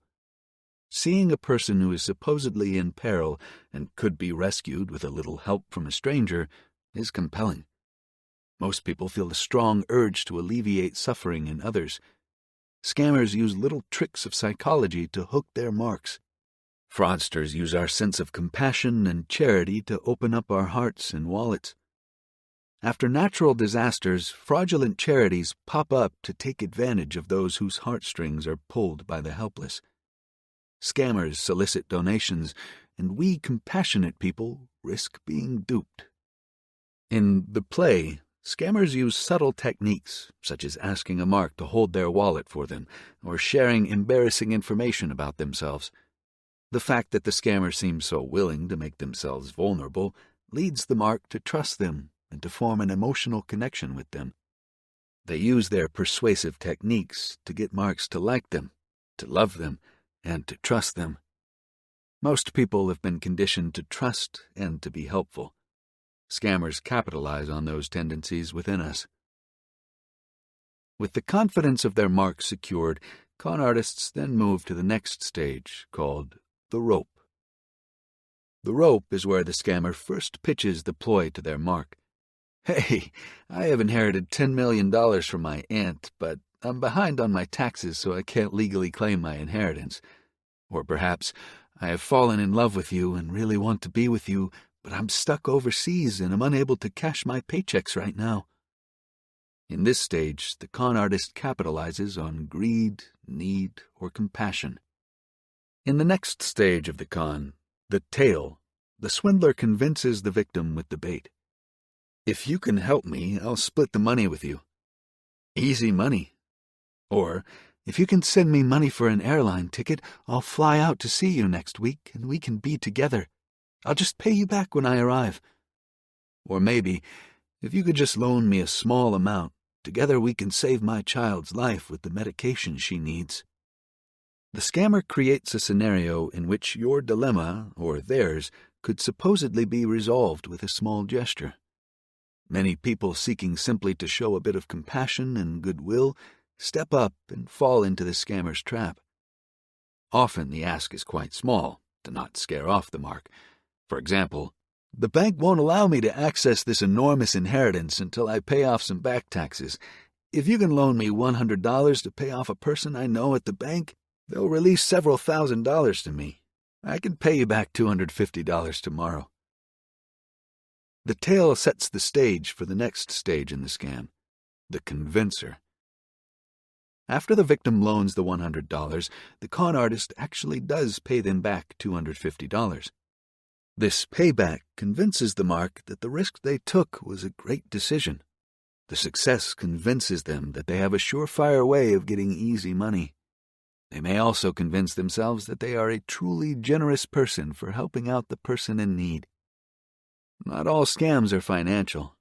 In romance scams, the convincer could be a profession of love or intimacy, such as, "When I saw how generous you were with me, it made me think I want to be with you forever." With the mark fully convinced of the con artist's legitimacy, the fraudster moves in for the kill, often referred to as the send stage. They might say something like, "My friend at the bank says that if we can pay her $10,000 by Friday, they can release the remaining $10 million to us. If you can lend me the $10,000, I can pay you back $50,000 on Saturday, just like we did last time." They may even add a little extra pressure. "If you are unable, I am pretty sure that one of my other friends will be happy to help. Let me know ASAP so I can include you." Once the mark has been fleeced of their savings, the scammer will often cover their tracks and prevent the victim from reporting the crime. "Oh my gosh, my friend at the bank has just been arrested for helping us out, and now the FBI is trying to figure out who we are. I'm not sure how we'll get our money back. We should probably lie low for a while." Often the fear of arrest is not necessary to keep a victim silent. The shame and embarrassment of being duped so easily is enough to keep many victims quiet. The big liars who carry out cons and scams are motivated by greed. They want your money, and they want it for free. Honesty does not typically cause people to part with their wealth, so the con artists lie. Reflecting on the tripartite theory of lying and dishonesty, we can see that scammers recognize that honesty will not lead to desirable responses. People will not hand over their money simply because a scammer wants it. Thus, scammers see a utility in lying. They also believe they can get away with the lie. Scammers often lie for a living. They are good at it, and they know it. Additionally, they can morally justify their lying. Scammers often believe that they deserve the wealth that others have. They view their victims as part of an unfair system that has held them down. They convince themselves that other people would do the same things if they were also smart and resourceful. Frank William Abagnale Jr., the serial con artist portrayed in the movie Catch Me If You Can, claimed, "As long as I didn't hurt anyone, people never considered me a real criminal. My victims were big corporations. I was a kid ripping off the establishment." Despite reports from his victims that they had been grievously harmed by his lies. Konnikova, who studied dozens of con artists, claimed that they feel a narcissistic, inflated sense of self. They believe that they are more special than the rest of us and are therefore entitled to take what they want. They feel that they deserve your money more than you do. Though not all big liars are con artists, all con artists are big liars. They use the tool of lying to take whatever they want. Ponzi schemes. Bernie Madoff was an American financier who managed to defraud his victims of $64 billion. He convinced eager investors that if they deposited their money with him, he could earn fantastic returns for them, consistently more than any other investment house on Wall Street. However, those fantastic financial returns were all based on a foundation of lies. Madoff was running a Ponzi scheme, the largest such scam in American history. A Ponzi scheme works by paying off earlier investors with the money from subsequent investors. The supposed high returns paid to the original investors serve as great marketing for the operation. The early investors eagerly boast to others about how rich they are becoming because of the genius investment manager. This enthusiastic praise leads many more investors to deposit their money, perpetuating the scheme. Many investors, wowed by how rich they are becoming, reinvest their earnings, further supporting the Ponzi operation. Bernie Madoff carried on his scam year after year, investor after investor. However, a Ponzi scheme can only continue if a constant supply of new investors bring in more money. After all, the new dupes are the only source of income. With Madoff's Ponzi scheme, people started to withdraw their investments faster than new investors were contributing. Madoff tried quickly to recruit new investors, but his luck had run out. The operation ran too low on funds and collapsed. The Ponzi scheme, like all Ponzi schemes, collapsed under the weight of the lies. All along, Bernie Madoff had lied to the Securities and Exchange Commission, avoiding any detection or prosecution by the federal authorities. He also lied to his family members, who helped run the company but had no idea of the Ponzi scheme, which he kept siloed away from all but a select handful of people. In fact, Madoff was never actually caught. He turned himself in once he realized he would no longer be able to fool his investors. He finally confessed to his two sons who worked for him, letting them know that the whole multi-billion-dollar company was all just one big lie. How was Madoff able to keep his scheme going for what federal authorities estimated to be about 30 years? He lied. He lied every day. He lied to investors, to the feds, and to his family. But there is more to it than simply lying. If a simple lie could allow someone to swindle billions of dollars, it would happen much more frequently. His success as a big liar can probably be attributed to a few things. First, Madoff had credibility. Before starting the Ponzi scheme, he had previously been a successful, legitimate investor. He was also on the board of directors for the Securities Industry Association, a role that lent him even more credibility. Madoff also made use of identity affinity in his con. We all feel a special affinity for people who belong to our circles, whether they are family members, friends from our childhood, people who also attended our college, or even people who root for the same sports teams as we do. We have a special liking or affinity for our in-group. Madoff was a Jewish man, and he used his in-group affinity in the Jewish community to his advantage. More than any other tactic, though, Madoff relied on the greed of his victims. This is not to suggest that his victims were at fault. Like every other investor, they wanted to maximize their earnings. Sometimes greed can blind people to warning signs.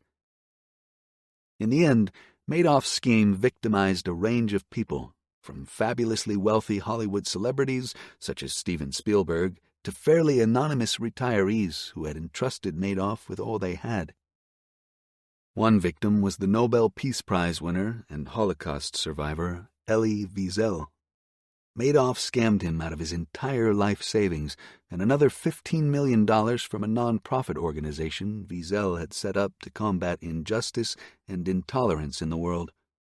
All told, Madoff swindled over 30,000 victims.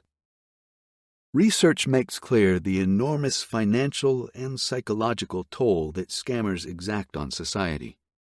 Recent estimates are that worldwide losses due to fraud exceed $5 trillion. The core element of all these costly frauds is a lie, but not all big liars in the world are career criminals. For some, their occupation involves lying. Salespeople and advertising. Marketing and advertising practices seem to date back several thousand years. No doubt, across those many centuries, marketers, acting as lay psychologists, realized the ease with which they could use misleading advertisements to bend the feeble-minded population of consumers to their advantage. One of the first advertising scientists was a professor of psychology at Northwestern University, Dr. Walter Dill Scott. Scott remarked, "Man has been called the reasoning animal, but he could, with greater truthfulness, be called the creature of suggestion." He recognized that rather than using powers of reason to assess the veracity of advertisers' claims, people react emotionally to advertisements, whether they are truthful or not.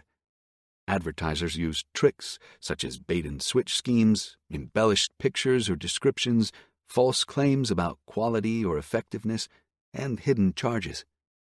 Those lies leave consumers challenged to discern the truth of any marketing claim.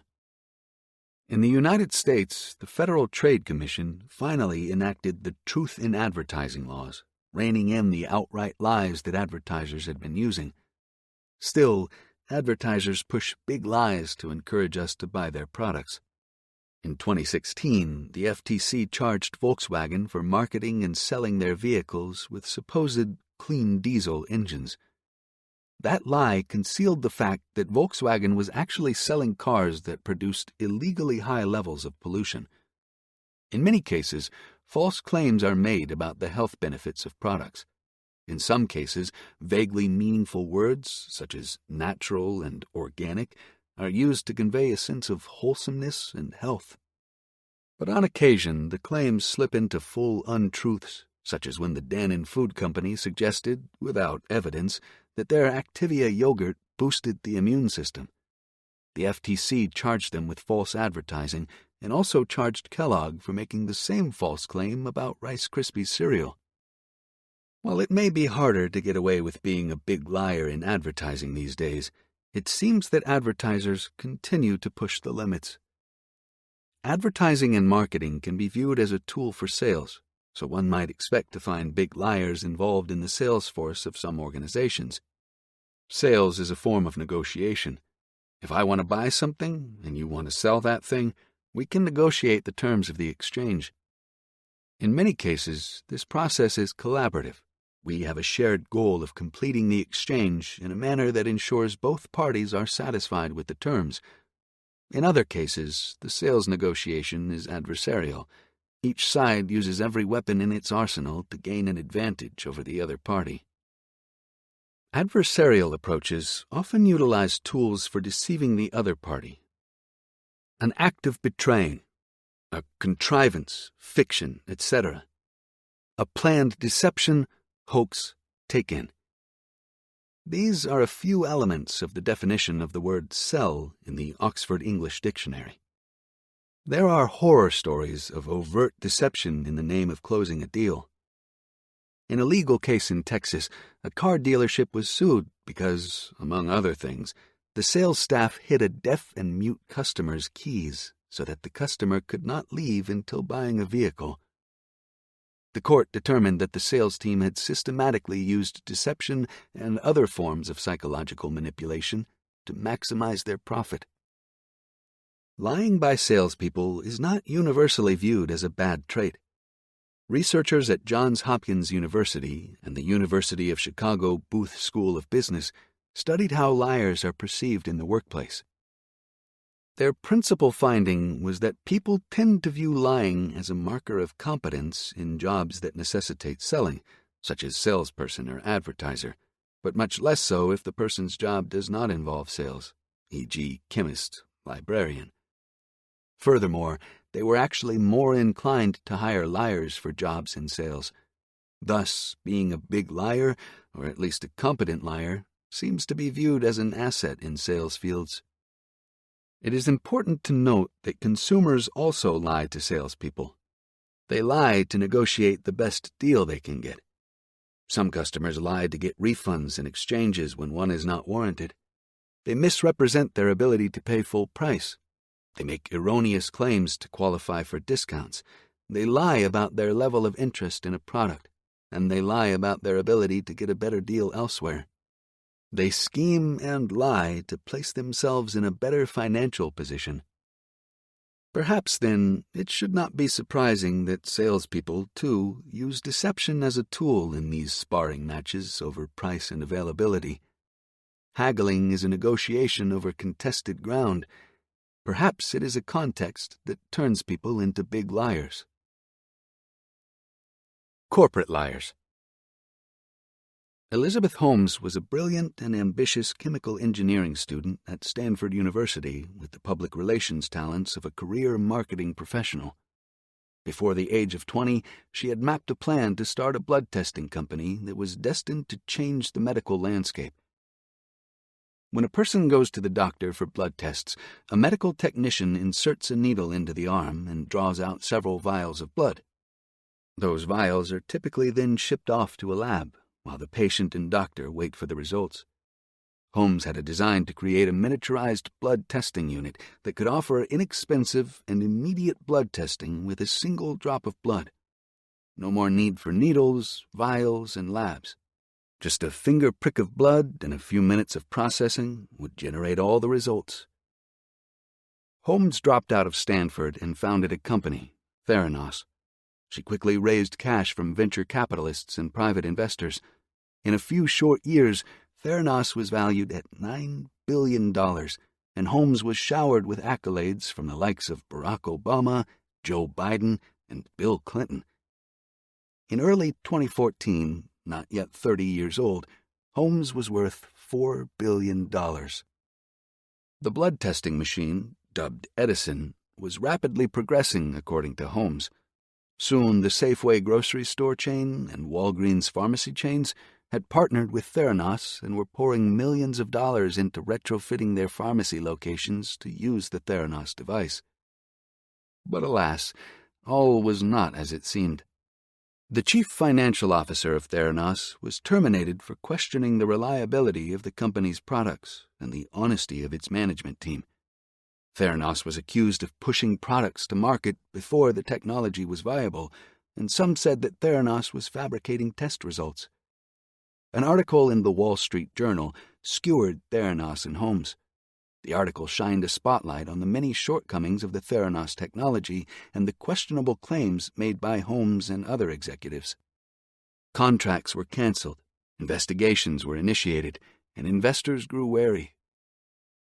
Holmes, as it turned out, was a big liar. She had been deceiving investors about the technological progress her company had made. She claimed that the Edison machine could work magic, but the reality was that it could do very little of what Holmes claimed. The company imploded. By 2016, Holmes's fortune had evaporated. In 2018, Theranos ceased to exist. The U.S. Securities and Exchange Commission charged Holmes and Theranos with massive fraud. She was convicted of defrauding investors and sentenced to more than 11 years in prison. Additionally, she will likely owe over $100 million in restitution to the people she defrauded. Corporate organizational expert Ron Carucci was interested in why leaders at some companies like Theranos seem to behave as if deception is a core value, while other business leaders are notably honest. Through his consulting company, he conducted research based on thousands of interviews carried out over years of work with companies large and small. What he found was that corrupt individuals don't seem to be at the heart of duplicitous companies. Instead, organizational factors lead people in some companies to be dishonest. He found that companies with deceptive practices tend to lack strategic clarity. That is, what the company actually does is not congruent with its stated mission. An inconsistent company's employees notice the disconnect and seem to disregard all the stated values of the company, including honesty and integrity. Carucci also found that dishonest companies tend to have employees who perceive their company as unfair. They believe that no matter what they do, they will not be given proper credit for their work, so they lie to get ahead. The most dishonest companies also tend to have poor governance. Meetings are seen as a waste of time. The true decisions are based on rumors and gossip rather than facts and clear-headed management. Finally, he found that when people or small groups are isolated or siloed in an organization, they run amok with dishonesty. Small groups within the organizations begin to compete with each other. They use lies to get ahead. It turns out that collaboration and transparency within companies maintain honesty. University of Oregon professor David Markowitz and his colleagues may have identified another important clue to why some organizations are populated with big liars and others are not. The researchers examined the codes of conduct at 190 Fortune 500 companies.